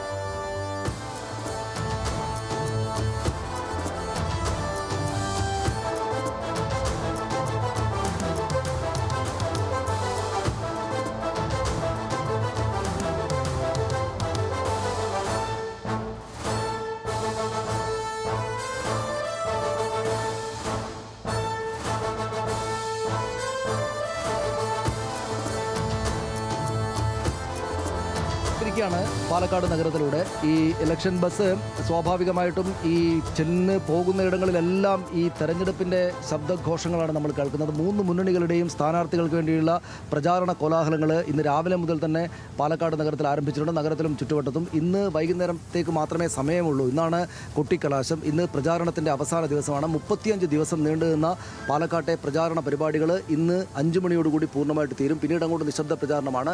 3 പേരും ഉള്ളിൽ വിജയം ഉറപ്പിച്ചിട്ടുണ്ട്. പക്ഷേ അപ്പോൾ തന്നെ ഈ 3 പേർക്കും ആശങ്കയുമുണ്ട്. ഈ ആശങ്ക പരിഹരിക്കാനുള്ള അവസാനവട്ട ശ്രമങ്ങൾ എതിരാളികളുടെ ഇടങ്ങളിലേക്ക് കടന്നു ചെന്നിട്ട് വോട്ട് ചോദിക്കുകയാണ് അവരെല്ലാം ചെയ്യുന്നത്. ഈ പ്രധാനപ്പെട്ട ഒരു കാര്യം ഇത് നമ്മൾ കുറേ വലിയ കാര്യങ്ങൾ നടന്നു എന്ന് പറഞ്ഞു. ഇതിനകത്ത് CPM-നകത്ത് ഉണ്ടായിട്ടുള്ള പ്രശ്നങ്ങൾ NN കൃഷ്ണദാസ് മാധ്യമങ്ങളോട് ചില ബഹളം ഉണ്ടാക്കി. യഥാർത്ഥത്തിൽ കോൺഗ്രസിനകത്തായിരുന്നു ആദ്യഘട്ടത്തിൽ പ്രശ്നം ഉണ്ടായതെങ്കിൽ കൈകാര്യം ചെയ്യുന്ന കുഴപ്പം വന്നത് CPM-നാണെന്ന് തോന്നുന്നു അല്ലേ? 2 പ്രശ്നങ്ങളുണ്ട്. ഒന്ന് ആ മുൻ കൗൺസിലർ ഷുക്കൂർ അല്ലേ, ഷുക്കൂർ അദ്ദേഹത്തിൻ്റെ ആ റോൾ, അദ്ദേഹം ചില ചെറിയ കാര്യങ്ങൾക്കാണ് അദ്ദേഹം പിണങ്ങിപ്പോകുന്നത് എന്നുള്ള ഒരു പ്രതീതി പിന്നീട് ഉണ്ടായെങ്കിലും അത് ആദ്യം തന്നെ ഒരു ആഘാതമായി എന്ന് തന്നെയാണ് എനിക്ക് തോന്നുന്നത്. മറ്റൊരു പ്രധാനപ്പെട്ട കാര്യം CPM സാധാരണ ഒരു തെരഞ്ഞെടുപ്പ് കാലത്ത് ബാക്കിയുള്ളവർക്ക് മറുപടി പറഞ്ഞു പോകാറാണ് പതിവ്. പക്ഷേ ഇവിടെ അങ്ങനെ ആയിരുന്നില്ല. ആദ്യഘട്ടം മുതൽ CPM സെറ്റ് ചെയ്യുന്ന വിഷയങ്ങളിൽ മറ്റുള്ളവർ മറുപടി പറഞ്ഞു പോകേണ്ട ഒരു സ്ഥിതിയൊക്കെ ആദ്യം ഉണ്ടാക്കാൻ അവർക്ക് കഴിഞ്ഞു. അത് ആദ്യം തകർന്നത് ഈ ഷുക്കൂറിൻ്റെ വിഷയമായി വന്ന് ആദ്യത്തെ വിഷയത്തിലാണ്. അതിൽ NN കൃഷ്ണദാസിൻ്റെ പ്രതികരണമാണ് ഏറ്റവും കുഴപ്പത്തിലാക്കിയത്. സത്യത്തിൽ ജില്ലയിലെ ഈ പാർട്ടി CPIM ഏതാണ്ട് ഒറ്റക്കെട്ടായി കാര്യങ്ങൾ മുന്നോട്ട് നീക്കി തുടങ്ങിയപ്പോൾ അതിനാദ്യം അതിനൊരു ടോർപ്പിട വെച്ചത് NN കൃഷ്ണദാസ് കൃഷ്ണദാസാണെന്ന് വേണമെങ്കിൽ പറയാം. കാരണം ആ ഫ്ലോയെ തടസ്സപ്പെടുത്തുന്ന രീതിയിൽ പ്രത്യേകിച്ച് മാധ്യമപ്രവർത്തകർക്കെതിരെയുള്ള പരാമർശമൊക്കെ വല്ലാതെ ചർച്ചയാകുന്നു. ശ്രദ്ധ അതിലേക്ക് പോകുന്നു. അങ്ങനെ ഒരു പ്രശ്നം ആദ്യം ഉണ്ടാകുന്നു. രണ്ടാമത് ഈ പറയുന്ന നേരത്തെ സുരേഷ് ബാബു ചൂണ്ടിക്കാണിച്ച മറ്റേ പെട്ടിയുടെ കാര്യം, ഈ ട്രോളി വിവാദം വരുമ്പോഴും ആ ട്രോളി വിവാദത്തിൽ ഒരു അഭിപ്രായ വ്യത്യാസം CPM-നുള്ളിൽ ആഭ്യന്തരമായി നിലനിൽക്കുന്നു എന്നുള്ള പ്രതീതി ആദ്യം ഉണ്ടാക്കിയത് NN കൃഷ്ണദാസാണ്. അങ്ങനെ സത്യത്തിൽ ഈ രണ്ട് പ്രധാനപ്പെട്ട പ്രശ്നങ്ങളാണ് CPM-ന്റെ പ്രചാരണ രംഗത്തുണ്ടായത്. രണ്ടിന്റെയും പ്രധാനപ്പെട്ട കക്ഷി NN കൃഷ്ണദാസാണ്. AK ബാലൻ കൂടെ ഒരു പ്രശ്നം ഉണ്ടാക്കി. ഈ ട്രോളി വലിയ ഡ്രമാറ്റിക് ആയുള്ള ഒരു സംഗതി ആയെങ്കിലും അവസാനം പക്ഷേ അങ്ങോട്ട് അവർക്ക് അനുകൂലമായിട്ട് അവർക്ക് ദോഷമൊന്നും ഉണ്ടാക്കില്ല കോൺഗ്രസിന്, അല്ലേ? തീർച്ചയായിട്ടും അത് ആദ്യം ഇത് വലിയ വിഷയമായിട്ട് വരുമെന്ന് പറഞ്ഞാലും ഈ പറഞ്ഞ പോലെ കൃഷ്ണദാസിന്റെ അന്നത്തെ ആ ഇഷ്യൂവിന് ശേഷം അത് പിന്നീട് ഓൺ ചെയ്യാൻ CPM അത്ര ശ്രദ്ധിച്ചില്ല. അല്ലെങ്കിൽ ആ വിഷയം ഉണ്ട്, നിലനിൽക്കുന്നുണ്ട് എന്നൊക്കെ പറയുന്നുണ്ടെങ്കിലും അതിനപ്പുറത്തേക്ക് അതൊരു ചർച്ചയാക്കി കൊണ്ടുവരാൻ യഥാർത്ഥത്തിൽ CPM ശ്രമിക്കാതിരിക്കുന്ന പോലെയാണ് എനിക്ക് തോന്നിയത്. അത് ബാക്ക് ഫയർ ചെയ്ത പോലെയാണ്. അതല്ലോ ബാക്ക് ഫയർ ചെയ്തതായിട്ടാണ് CPM-ന് അത് ബാക്ക് ഫയർ ചെയ്തതായിട്ടാണ് തോന്നുന്നത്. അതുകൊണ്ട് തന്നെ അത് അവിടെ വെച്ച് അവസാനിപ്പിച്ച് അടുത്ത വിഷയങ്ങളിലേക്ക് കടക്കാൻ ഏതായാലും CPM ശ്രമിച്ചു. അതൊരു ബുദ്ധിയായി, അല്ലെങ്കിൽ അത് പിന്നീട് കൂടുതൽ മോശമായിട്ടൊരു അവസ്ഥയിലേക്ക് പോകാനായിരുന്നു സാധ്യത. ഇന്നിപ്പോൾ പക്ഷേ EN സുരേഷ് ബാബു ഇന്നിപ്പോൾ നമ്മളോട് സംസാരിക്കുമ്പോൾ പറയുന്ന ആ വിഷയമുണ്ട്, കള്ളപ്പണം ഉണ്ട്, അത് പോലീസ് അന്വേഷിക്കുന്നുണ്ട്. അന്നേരമാണ് നമ്മൾ ചോദിച്ചത് ഇനി ഉണ്ടോ എന്തെങ്കിലും കയ്യിൽ എന്ന് പറഞ്ഞപ്പോൾ അല്ല ഇനിയും ഉണ്ടല്ലോ, ഒരു ദിവസം കൂടി ഉണ്ടല്ലോ എന്ന് പറയുന്നുണ്ട്. കാത്തിരിക്കുന്നതാണ് പറയുന്നത്. പ്രശ്നം വെച്ചാൽ വിട്ടോ എന്ന് ചോദിച്ചാൽ അവർ വിട്ടില്ല എന്നേ പറയൂ. കാരണം അവർ കൊണ്ടുവന്നൊരു വിഷയമാണല്ലോ അത് വിട്ടു എന്ന് പറയാൻ. ഈ ചെറിയ ചമ്മൽ ഈ പറഞ്ഞ കാര്യങ്ങൾ CPM-കാർക്കുണ്ട്. നമ്മൾ ഈ ചർച്ച CPM-നകത്ത് മാത്രമായി ചുരുങ്ങില്ല, നമ്മൾ അങ്ങോട്ടേക്ക് പോകും. പക്ഷേ CPM-നകത്ത് ഒരു ചമ്മലുണ്ട്. നമ്മൾ ഇന്നലെ AK ബാലനെ ചെന്ന് കണ്ടപ്പോൾ ഇന്റർവ്യൂ എടുക്കാൻ വേണ്ടി പോയപ്പോൾ ആ ദിവസം AK ബാലൻ സമ്മതിച്ചില്ല, സന്ദീപ് വാര്യർ അപ്പുറത്തേക്ക് പോയി. നമ്മൾ ആദ്യം തന്നെ ഞാൻ ചോദിച്ചത്, അല്ല നിങ്ങളിങ്ങനെ വലിയ ഗുഡ് സർട്ടിഫിക്കറ്റ് കൊണ്ട് നിങ്ങൾ കൊടുത്ത ഗുഡ് സർട്ടിഫിക്കറ്റ് കൊണ്ട് മൂപ്പര് കോൺഗ്രസ് പോയല്ലോ എന്ന് ചോദിച്ചു. അതെ, AK ബാലൻ വലിയ ഇതായി. നേരത്തെ പറഞ്ഞ പോലെ NN കൃഷ്ണദാസിനെ പോലെ AK ബാലനും ഈ തെരഞ്ഞെടുപ്പ് വേദിയിൽ ചെറിയ സ്ട്രാറ്റജിക് പിഴവുകൾ പറ്റിയിട്ടുണ്ട്, അല്ലേ? തീർച്ചയായിട്ടും. അതായത് NN കൃഷ്ണദാസിന് സംഭവിച്ചത് എന്താണെന്ന് വെച്ചാൽ അത് ഈ ട്രോളി വിവാദം ഇങ്ങനെ കത്തി നിൽക്കുന്ന സമയത്ത് അതിനെ പൂർണ്ണമായിട്ടും ഇല്ലാതാക്കുന്ന തരത്തിലായിരുന്നു അദ്ദേഹത്തിന്റെ പ്രതികരണം. കാരണം നീലപ്പെട്ടി മഞ്ഞപ്പെട്ടിയൊക്കെ എടുത്ത് വലിച്ചെറിയണം, ജനകീയ പ്രശ്നങ്ങൾ ചർച്ച ചെയ്യണം എന്നുള്ളതായിരുന്നു. പക്ഷേ ഇതിനകത്ത് CPM സ്വീകരിച്ച ഒരു സ്ട്രാറ്റജി എന്ന് പറയുന്നത് ഈ സർക്കാരിനെതിരെയുള്ള ചർച്ചകൾ പൊതുവെ ഒഴിവാക്കുക എന്നുള്ളതായിരുന്നു. അപ്പോൾ അങ്ങനെ കൊണ്ടുവരുന്ന സമയത്താണ് NN കൃഷ്ണദാസ് ഇത്തരത്തിൽ ഒരു പ്രതികരണം നടത്തിയിട്ടുള്ളത്. പിന്നെ AK ബാലനെ സംബന്ധിച്ചിടത്തോളം സന്ദീപ് വാര്യർക്ക് വലിയ സർട്ടിഫിക്കറ്റ് കൊടുത്തു എന്നുള്ളതാണ്. സന്ദീപ് വാര്യർക്ക് വലിയ സർട്ടിഫിക്കറ്റ് കൊടുത്തു. അദ്ദേഹം വളരെ വളരെ മാന്യനായ വ്യക്തിത്വമുള്ള ആള് എന്നൊക്കെ പറഞ്ഞു കഴിഞ്ഞപ്പം ഒരു ശരിക്കും CPM-ലേക്ക് വരുമെന്ന് പ്രതീക്ഷിച്ചായിരിക്കാം അങ്ങനെ ഒരു പ്രതികരണം നടത്തിയിട്ടുണ്ടാവുക. പക്ഷേ ഫലത്തിൽ അത് കോൺഗ്രസിന് ഉപകാരപ്പെട്ടു. ഇപ്പം VD സതീശനൊക്കെ അതിനുശേഷം പറഞ്ഞത് CPM തന്നെയാണല്ലോ പറഞ്ഞത് ഏറ്റവും മികച്ച ആളാണ് സന്ദീപ് വാര്യർ, നിലപാട് തിരുത്തിയാൽ വരും എന്ന് പറയുന്നു. ആ വാർത്താ സമ്മേളനത്തിന്റെ അതിന്റെ വേദിയിൽ നിന്ന് കൃത്യമായി പറയുകയും ചെയ്തു എന്നുള്ളതാണ്. അതാണ് അതിലെ കാര്യം. ഈ CPM വിട്ട് കോൺഗ്രസിലേക്ക് വന്നാൽ പ്രസാദ് ഹർഷനൊപ്പം എനിക്ക് തോന്നിയിട്ടുള്ള പ്രധാനപ്പെട്ട കാര്യം, ഈ കോൺഗ്രസിനകത്ത് നമ്മൾ വിചാരിക്കുന്ന പോലെ അവർ എളുപ്പത്തിലല്ല ഇരിക്കുന്നത്. ഷാഫിയുടെ മുഖത്ത് ഈ തെരഞ്ഞെടുപ്പിന്റെ ഭാരം മുഴുവനുണ്ട്. ഷാഫി ഇങ്ങനെ ഓടി നടക്കുകയാണ്. ഷാഫിക്ക് വലിയ ഇതുണ്ട്, കടന്നു പോകണമെന്നുള്ള ഒരു സമ്മർദ്ദം അയാളുടെ മുഖത്തുണ്ട്.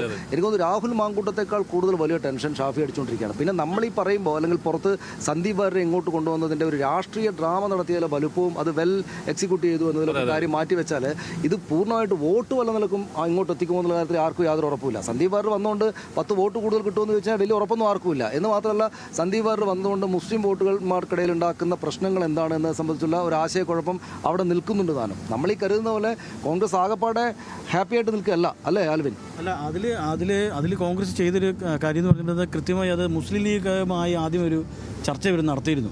ഈ വിഷയം ഇങ്ങനെ ധരിപ്പിച്ചിരുന്നു, ലീഗിനെ ധരിപ്പിച്ച് അത് വളരെ വ്യക്തമായി ഇത് ആശയം ഇത് ഇങ്ങനെ രാഷ്ട്രീയപരമായി ഗുണമുണ്ടാകും എന്നുള്ളത് വളരെ വ്യക്തമായി പറഞ്ഞ് മനസ്സിലാക്കാൻ കോൺഗ്രസിനെ കൊണ്ട് ശ്രമിച്ചു.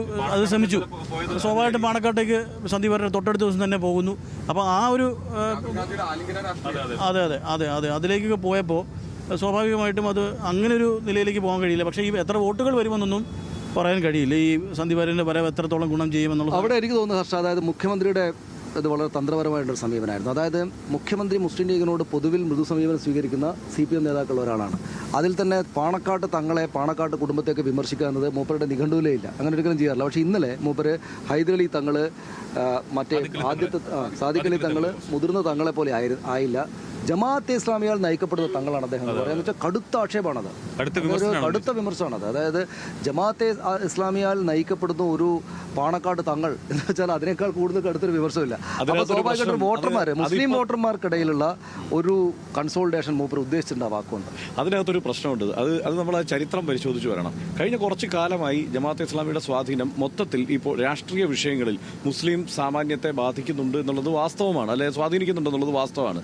ഹാഗിയ സോഫിയ വിഷയമുണ്ടല്ലോ, ഹാഗിയ സോഫിയ വിഷയത്തിൽ തങ്ങൾക്ക് പിഴച്ചിട്ടുണ്ട്, അതിനകത്ത് സംശയമില്ല. മറ്റേ തങ്ങൾ പോസ്റ്റ് ഇട്ടല്ലോ. അതെ, അതാണ്. അപ്പോൾ ആ ഘട്ടത്തിൽ മുതൽ അവിടെ ഇങ്ങനെ ഒരു ആ ഇടർച്ച യഥാർത്ഥത്തിൽ ജമാഅത്തെ ഇസ്ലാമിയുടെ പൊളിറ്റിക്സിനെ ഒരു പരിധിക്കപ്പുറം ജമാഅത്തെ ഇസ്ലാമിയുടെ പൊളിറ്റിക്സിന് ഈ സുന്നി മണ്ഡലത്തിലേക്ക് പെനിട്രേറ്റ് ചെയ്യാൻ കഴിഞ്ഞു എന്നതിന്റെ ബാക്കിയാണ്. അത് സ്വാഭാവികമായിട്ടും ആ വിമർശനം അവർ ഏറ്റുവാങ്ങിയേ മതിയാവും. അതായത് അതിനുശേഷം കെ സുധാകരൻ ബാബറി മസ്ജിദ് ചേർത്ത് ജാംബവാന്റെ കാലത്ത് രാഷ്ട്രീയം എന്നോട് പറയരുതെന്ന് പറഞ്ഞു. ഇത് നമ്മൾ ഈ CPM-ന് പാലക്കാട് ജില്ലയിലെ നേതൃത്വത്തിന് എത്രത്തോളം ഇത് വോട്ടർമാർക്കിടയിലേക്ക് അടിച്ചു തെറപ്പിക്കാൻ പറ്റിയെന്ന് എനിക്കറിയില്ല. പക്ഷേ ഇത് പൊതു രാഷ്ട്രീയത്തിനകത്ത് ഇതെല്ലാം കൂടെ ചേർന്നുണ്ടാക്കുന്ന ഒരു അമ്പരപ്പ് സ്വാഭാവികമായിട്ട് UDF ഉണ്ടായിക്കോട്ടെ. അത് കൃത്യമായിട്ടാണ് ആ പോയിന്റ്. അത് മാത്രമല്ല, ഇത് കൃത്യം സമയവുമാണ് അത് പറയാൻ പറ്റുന്നത്. കാരണം സന്ദീപ് വാര്യരെ പോലെ ഒരാൾ, ഇപ്പോൾ സന്ദീപ് വാര്യരുടെ ചരിത്രം എന്താണ്? അതായത് അത് ഏതെങ്കിലും തരത്തിലൊരു പൊതുവേദിയിൽ കൃത്യമായി തിരുത്താൻ ഇപ്പോഴും തയ്യാറായിട്ടില്ലാത്ത അങ്ങേയറ്റം മനുഷ്യഹീനമായ ഒരു പരാമർശം സന്ദീപ് വാര്യർ നടത്തിയിട്ടുണ്ട്.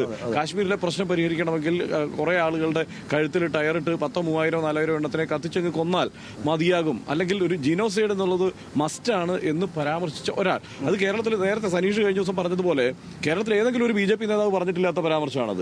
അത്തരത്തിലുള്ള കടന്ന പ്രയോഗം നടത്തിയ ഒരു നേതാവിനെയാണ് ഒരൊറ്റ ദിവസം കൊണ്ട് ഉൾക്കൊള്ളുന്നത്. ശരിയാണ്, അങ്ങനെയൊക്കെയുള്ള ഒരു ചിന്തയിൽ നിന്ന് ഒരാളെ അതിൽ നിന്നും മോചിപ്പിക്കാനൊക്കെ കഴിഞ്ഞിട്ടുണ്ടെങ്കിൽ കൊള്ളാം. പക്ഷേ അത് ആ നിലയ്ക്ക് ഉൾക്കൊള്ളാൻ കേരളീയ സമൂഹത്തിന് കഴിയുമോ എന്നുള്ള കാര്യത്തിൽ സംശയമുണ്ട്. മാത്രമല്ല, രാഷ്ട്രീയ കക്ഷികൾ, എതിർ രാഷ്ട്രീയ കക്ഷികൾ ഈ കടുത്ത ഭാഷയിൽ തന്നെ അതിനെ വിമർശിക്കുകയും ചെയ്യും. നമ്മൾ നേരത്തെ ഈ ഷാഫി പറമ്പലിനോട് നിങ്ങൾ സംസാരിച്ചിരുന്നു അല്ലേ? ഷാഫി പറമ്പലിനോട് അവർ സംസാരിച്ചപ്പോൾ ഷാഫി പറമ്പിൽ പറഞ്ഞത് ഈ CPM-ന്റെ മുകളിൽ വലിയ വിജയമുണ്ടാകും തങ്ങൾക്ക് എന്ന കാര്യത്തിൽ തുടക്കം മുതൽ തന്നെ നല്ല ആത്മവിശ്വാസം ഉണ്ടായിരുന്നു എന്നാണ് ഷാഫി പറഞ്ഞത്. ഈ സന്ദീപ് വാര്യരുടെ ഭൂതകാലമല്ല, പിണറായി വിജയന്റെ വർത്തമാനകാലമാണ് യഥാർത്ഥത്തിൽ ഇവിടുത്തെ പ്രശ്നമെന്ന് കൂടെ അദ്ദേഹം പറഞ്ഞു. നമുക്കതൊന്ന് കണ്ടുവരാം. ഒരുപാട് വിവാദങ്ങളുണ്ടായി. അവസാനം ഞാൻ നേരത്തെ പറഞ്ഞ പോലെ അവസാനം നിങ്ങൾ ഗോളടിച്ച് നിൽക്കുകയാണ്. ഞങ്ങൾ ലാസ്റ്റ് ലാപ്പിൽ വളരെ വ്യക്തമായ കംഫർട്ടബിൾ ലീഡോട് കൂടിയാണ് ഞങ്ങൾ ഈ റേസ് അവസാനിപ്പിക്കാൻ വേണ്ടി പോകുന്നത്. നിങ്ങൾക്ക് തന്നെ അനുഭവപ്പെടുന്നുണ്ടാവുന്നതാണ് എൻ്റെ ഒരു വിശ്വാസം. നിങ്ങൾക്ക് ഇങ്ങനെ നിന്ന് അംഗീകരിക്കാൻ പറ്റില്ലെങ്കിലും ഞങ്ങൾ ഇലക്ഷൻ തുടങ്ങി ഓരോ ദിവസങ്ങൾ കടന്നു ചെല്ലുന്തോറും ഈ പറയുന്ന വിവാദങ്ങളുടെയും പ്രശ്നങ്ങളെയും ചില പത്രസമ്മേളനങ്ങളെയൊക്കെ അതിജീവിച്ച് ഞങ്ങൾ ജനങ്ങൾക്കിടയിൽ വളരെ ഡീപ്പ് റൂട്ടഡ് ആയിട്ട് ഇറങ്ങി അവസാന ലാപ്പിലേക്ക് എത്തുമ്പോഴത്തേക്കും കാര്യങ്ങൾ പൂർണ്ണമായും ഞങ്ങൾക്ക് അനുകൂലമായിട്ട് മാറിയിരിക്കുകയാണ്. ഇപ്പോൾ സന്ദീപ് വാര്യർ കോൺഗ്രസിലേക്ക് വന്നു. ഇപ്പോൾ വലിയ വിമർശനം CPM ഒക്കെ ഉന്നയിക്കുന്നുണ്ട്. അതായത് ഇത്രയും വർഗീയ വിദ്വേഷം നടത്തിയിട്ടുള്ള ഒരാളെ അദ്ദേഹം ഒരു നിലപാട് മാറ്റം പോലും പറയാതെ നേരെ കോൺഗ്രസിൻ്റെ പത്രസമ്മേളന വേദിയിലേക്ക് കൊണ്ടുവരികയാണ്. അപ്പോൾ അതിനു മുമ്പ് സന്ദീപ് വാര്യർ എന്താണോ അതൊന്നും തിരുത്തി പറഞ്ഞിട്ടില്ല. അദ്ദേഹം BJP-യോടുള്ള ഭിന്നത പറഞ്ഞു എന്നുള്ളത് മാറ്റി നിർത്തിയാൽ മറ്റൊന്നും പറഞ്ഞിട്ടുണ്ടായിരുന്നില്ല. അപ്പം ഇത് ഏതെങ്കിലും തരത്തിൽ ബാധിക്കുമോ? ഞാൻ പറഞ്ഞവർക്ക് ഇങ്ങനെ പറയാൻ പറ്റണമെന്നുള്ളതാണ്. എത്ര വിശാലമായിട്ടാണ് അവർ അദ്ദേഹത്തെ സ്വാഗതം ചെയ്തിരുന്നത്. എത്ര ക്ലിയർ ആയിട്ടാണ് MP രാജേഷ് ഉൾപ്പെടെയുള്ള വ്യക്തി പറയുന്നത്. വിരോധം വ്യക്തിയോടല്ലല്ലോ, ആശയങ്ങളോടല്ലേ. വർഗീയ ആശയങ്ങൾ കളഞ്ഞിട്ട് വരികയാണെങ്കിൽ ഞങ്ങൾ ആരെയും സ്വീകരിക്കും, ക്രിസ്റ്റൽ ക്ലിയർ ആണ് എന്ന് വരെ സർട്ടിഫിക്കറ്റ് ഒപ്പിട്ട് നിങ്ങൾക്ക് ഗുണമായതെന്നാണ്. പിന്നെ അലസി ഞാൻ പറഞ്ഞത് ആ പ്രസ്താവന അവർ നടത്തിയത് നന്നായി. പിന്നെ അതല്ലെങ്കിൽ ഇപ്പോഴും BJP-യേക്കാൾ വിഷമം അവർക്ക്. BJP-യിൽ നിന്ന് ഒരാൾ പോരും. നിങ്ങൾ ഒരു കാര്യം ശ്രദ്ധിച്ചിട്ടുണ്ടോ? CPM പ്രവർത്തകർ തന്നെ ചിന്തിക്കേണ്ട ഒരു കാര്യം, BJP-യിലേക്ക് ഒരാൾ പോകുമ്പോഴുള്ള സന്തോഷം BJP-യേക്കാൾ കൂടുതൽ ഇവർക്കാണ്. BJP-യിൽ നിന്ന് ഒരാൾ വരുമ്പോഴുള്ള വിഷമവും BJP-യേക്കാൾ കൂടുതൽ ഇവർക്കാണ്. ഇവരുടെ നേതൃത്വത്തിൽ ചിലർക്ക്, അവരുടെ അണികൾക്ക് എല്ലാവർക്കും അങ്ങനെ ഉണ്ടെന്ന് ഞാൻ കരുതുന്നില്ല, നേതൃത്വത്തിൽ ചിലർക്ക് അവരെന്തിനും ഇങ്ങനെ കരയാണ്. ഒരാൾ BJP-യിൽ നിന്ന് മാറിപ്പോയി, ഒരാൾ വന്നിട്ട് പറയുകയാണ് വെറുപ്പിൻ്റെ ഫാക്ടറി. ആ വെറുപ്പിൻ്റെ ഫാക്ടറിയിൽ നിന്ന് മാറി സ്നേഹത്തിൻ്റെയും മതേതര രാഷ്ട്രീയത്തിലേക്കും ഞാൻ വരുന്നു എന്നുള്ളത് ഈ നാടിനെ സംബന്ധിച്ചിടത്തോളം ഒരു മോശപ്പെട്ട കാര്യമല്ലല്ലോ. ഞാൻ വേറൊരു സൈഡിൽ നിന്നപ്പോൾ പറഞ്ഞു പോയിട്ടുള്ള വാക്കുകൾ, ഉപയോഗിച്ചിരുന്ന നിലപാടുകൾ, അവിടുത്തെ പ്രത്യയശാസ്ത്രത്തിനോട് അതിൽ നിൽക്കുന്ന ഒരാളെന്നുള്ള നിലക്ക് അത് തെറ്റായിപ്പോയെന്ന് തിരിച്ചറിഞ്ഞ് അതിനെ വലിച്ചെറിഞ്ഞ് രാഹുൽ ഗാന്ധി ഉയർത്തിപ്പിടിക്കുന്ന ഇൻക്ലൂസീവ് പൊളിറ്റിക്സിൻ്റെ കൂടെ നടക്കാൻ ഞാൻ ആഗ്രഹിക്കുന്നു. അതൊരു പാർട്ടി മാറ്റത്തിനപ്പുറത്തേക്ക് ഒരു ഐഡിയോളജിക്കൽ ചേഞ്ച്. മുഖ്യമന്ത്രി സുരേന്ദ്രൻ്റെ പാസ് സ്വീകരിച്ച് ഗോളടിക്കുന്നത് നിർത്തണം. വല്ല CPM-കാരുടെ പാസോ അവരുടെ ആശയപരമായ എന്തെങ്കിലും എടുക്കാൻ തയ്യാറാവണം. സുരേന്ദ്രൻ സംസാരിക്കുന്നത് പോലെ കേരളത്തിൻ്റെ മുഖ്യമന്ത്രി സംസാരിക്കരുത്. സുരേന്ദ്രൻ്റെ ഭാഷ മുഖ്യമന്ത്രിയുടെ ഭാഷയും തമ്മിൽ തിരിച്ചറിയാൻ കഴിയാത്ത തരത്തിൽ ഇത്രയും കടുത്ത പ്രയോഗങ്ങൾ നടത്തിയിട്ടുള്ള തീവ്ര നിലപാട് പറഞ്ഞിട്ടുള്ള ഒരാളെ ഒരു മടിയും കൂടാതെ എടുക്കുന്നു എന്നുള്ളതാണ്. അപ്പോൾ AK ബാലൻ അപ്പോൾ ഏത് തീവ്രവാദ പ്രസ്ഥാന വർഗീയ പ്രസ്ഥാനത്തിൽ പ്രവർത്തിക്കുന്ന ആളാണോ? MP രാജേഷ് അദ്ദേഹത്തിൻ്റെ മന്ത്രിസഭയിലെ ഒരു അംഗമല്ലേ? ഇത്രയും പ്രസ്താവനകൾ നടത്തിയിട്ടുള്ള ഒരാൾ, ഒരു വ്യക്തിപരമായിട്ടുള്ള ഒരു വിരോധവും ഇല്ല എന്ന് മാത്രം, ഐഡിയോളജി ഡ്രോപ്പ് ചെയ്തിട്ട് വരുന്ന ആൾ മാത്രമായാൽ മതി എന്ന് മാത്രം പറഞ്ഞ് പ്രസ്താവന നടത്തിയ ആളുകളെ മുഖ്യമന്ത്രി ആദ്യം തിരുത്തട്ടെ എന്ന അവരുടെ വാതിലും ഗേറ്റും ഒക്കെ ആൾക്കാരുടെ മുമ്പിൽ തുറന്നിട്ടിട്ട് ഞങ്ങൾ തുറന്നിടുമെന്ന് പ്രഖ്യാപിച്ചിട്ട് ഞങ്ങൾ കടന്നു വരുമ്പോൾ അതിനെ ശക്തിപ്പെടുത്തുമെന്ന് വരെ പ്രഖ്യാപിച്ച് അത് സൈബർ ഇടത്തിൽ മുഴുവൻ ആഘോഷിച്ചിട്ട് അതിനെല്ലാം ന്യായീകരിച്ച് പോസ്റ്റ് വിട്ടിട്ട് ഇപ്പോൾ അദ്ദേഹം കോൺഗ്രസിലേക്ക് ചേർന്നപ്പോൾ എന്താ മുഖ്യമന്ത്രിക്ക് ഒരു അസുഖം? ഈ എക്സ്ട്രാ ടൈമിൽ അവസാന മിനിറ്റിൽ ഗോളടിച്ചതിൻ്റെ സന്തോഷത്തിലാണ്, അത് ഇനിയൊരു ഗോൾ ഇനി വരാനില്ല എന്നുള്ള ആത്മവിശ്വാസത്തിലാണ്? അല്ല, എക്സ്ട്രാ ടൈമിലേക്കും ബാക്കിയുണ്ട് കേട്ടോ. എക്സ്ട്രാ ടൈമിലേക്ക് ഗോൾ അടിച്ചിട്ട് മത്സരം ജയിക്കാൻ ഞങ്ങൾ ഇത് നീട്ടിയിട്ടില്ല. ഞങ്ങൾ ഫുൾ നോർമൽ ടൈമിൽ തന്നെ 90 മിനിറ്റിനകത്ത് തന്നെ ഈ മത്സരം ഞങ്ങൾ ജയിച്ചിട്ടുണ്ട് എന്നുള്ളതാണ് അതിൻ്റെ ഫിനിഷ്. ഞങ്ങൾ റെഫറിയുടെ വിസിലിനാണ് കാത്തു നിൽക്കുന്നത്, അല്ലാണ്ട് എക്സ്ട്രാ ടൈമിനല്ല. അപ്പോൾ എല്ലാവിധ ആശംസകളും നടക്കട്ടെ. Thank you. കെ സുരേന്ദ്രൻ്റെ കയ്യിൽ നിന്ന് പാസ് വാങ്ങിയിട്ട് ഗോളടിക്കാനാണ് മുഖ്യമന്ത്രി ശ്രമിക്കുന്നതെന്നാണ് ഷാഫി പറഞ്ഞത്. ഷാഫി ഈ ഘട്ടത്തിൽ നന്നായിട്ട് സരസമായിട്ട് സംസാരിക്കുന്നുണ്ട്, പ്രസാദിനോട് എല്ലാ കാര്യങ്ങളും അതിൽ വരികയും ചെയ്തു. നമ്മൾ ഒരു പ്രധാനപ്പെട്ട കാര്യം, ഈ കഴിഞ്ഞ നിയമസഭാ തെരഞ്ഞെടുപ്പിൽ 1,94,000 വോട്ടർമാർ ആകെ വോട്ടർ പട്ടികയിൽ ഉണ്ടായിരുന്നു. അതിൽ 1,40,000 പേരും കഴിഞ്ഞാണ് വോട്ട് ചെയ്തു. അതിനകത്ത് ഷാഫി 54,079 വോട്ടും ശ്രീധരൻ 50,220 വോട്ടും നേടിയിട്ട് 1-2 സ്ഥാനത്തായി. 3-ാം സ്ഥാനത്തെത്തിയ പ്രമോദ് 36,433 വോട്ട് അപ്പോൾ പോലും അദ്ദേഹത്തിനുണ്ട്. അപ്പോൾ ഇതാണ് കഴിഞ്ഞ തവണത്തെ ഒരു വോട്ട് കണക്ക്. ഇത്തവണ അതുകൊണ്ട് തന്നെ BJP നല്ല പ്രതീക്ഷ വെക്കുന്നുണ്ട്. ഈ പ്രദേശത്ത് തന്നെ പരിചയക്കാരനായിട്ടുള്ള ഒരു സ്ഥാനാർത്ഥിയാണ്. അതുകൊണ്ട് നല്ല നേട്ടമുണ്ടാകും. രാഹുൽ മാങ്കൂട്ടത്തിലാണ്, ഷാഫി അല്ല മത്സരിക്കുന്നത്. അതുകൊണ്ട് ഇത്തവണ വിജയം ഉറപ്പിച്ചിട്ടാണ് അവർ പോകുന്നത്. പക്ഷേ ഈ സന്ദീപ് വാര്യരുടെ വരവടക്കമുള്ള ചില പ്രശ്നങ്ങൾ യഥാർത്ഥത്തിൽ അവർക്ക് ബുദ്ധിമുട്ടുണ്ടാക്കില്ല എന്നുള്ളതാണ് നമ്മുടെ മുമ്പിലൊരു ചോദ്യം. റൈറ്റ്. അതിനകത്ത് ഒരു പ്രധാനപ്പെട്ട കാര്യം, ഈ ശ്രീധരൻ എന്നത് ഈ പാലക്കാട്ട് ഈ സവർണ വോട്ടുകളിൽ പ്രധാനമായും വെൽ ക്വാളിഫൈഡ് ആയ ഒരാൾ വന്നു കഴിഞ്ഞാൽ അയാൾക്ക് ഞങ്ങൾ വോട്ട് ചെയ്യാമെന്നുള്ളത് നമ്മൾ തന്നെ എത്ര ആളുകളുടെ അടുത്ത് നിന്ന് കേട്ടു. അപ്പോൾ ആ നിലയ്ക്ക് ഈ ശ്രീധരന് കിട്ടിയ സ്വീകാര്യത ആ മട്ടിൽ തന്നെ ഈ പറയുന്ന വിഭാഗങ്ങളെല്ലാം കൃഷ്ണകുമാറിന് കിട്ടുമെന്നുള്ള കാര്യം എനിക്ക് സംശയമുണ്ട്. രണ്ടാമത്തെ കാര്യം, കൃഷ്ണകുമാർ ഇവിടെ തുടർച്ചയായി മത്സരിക്കുന്നയാളാണ്.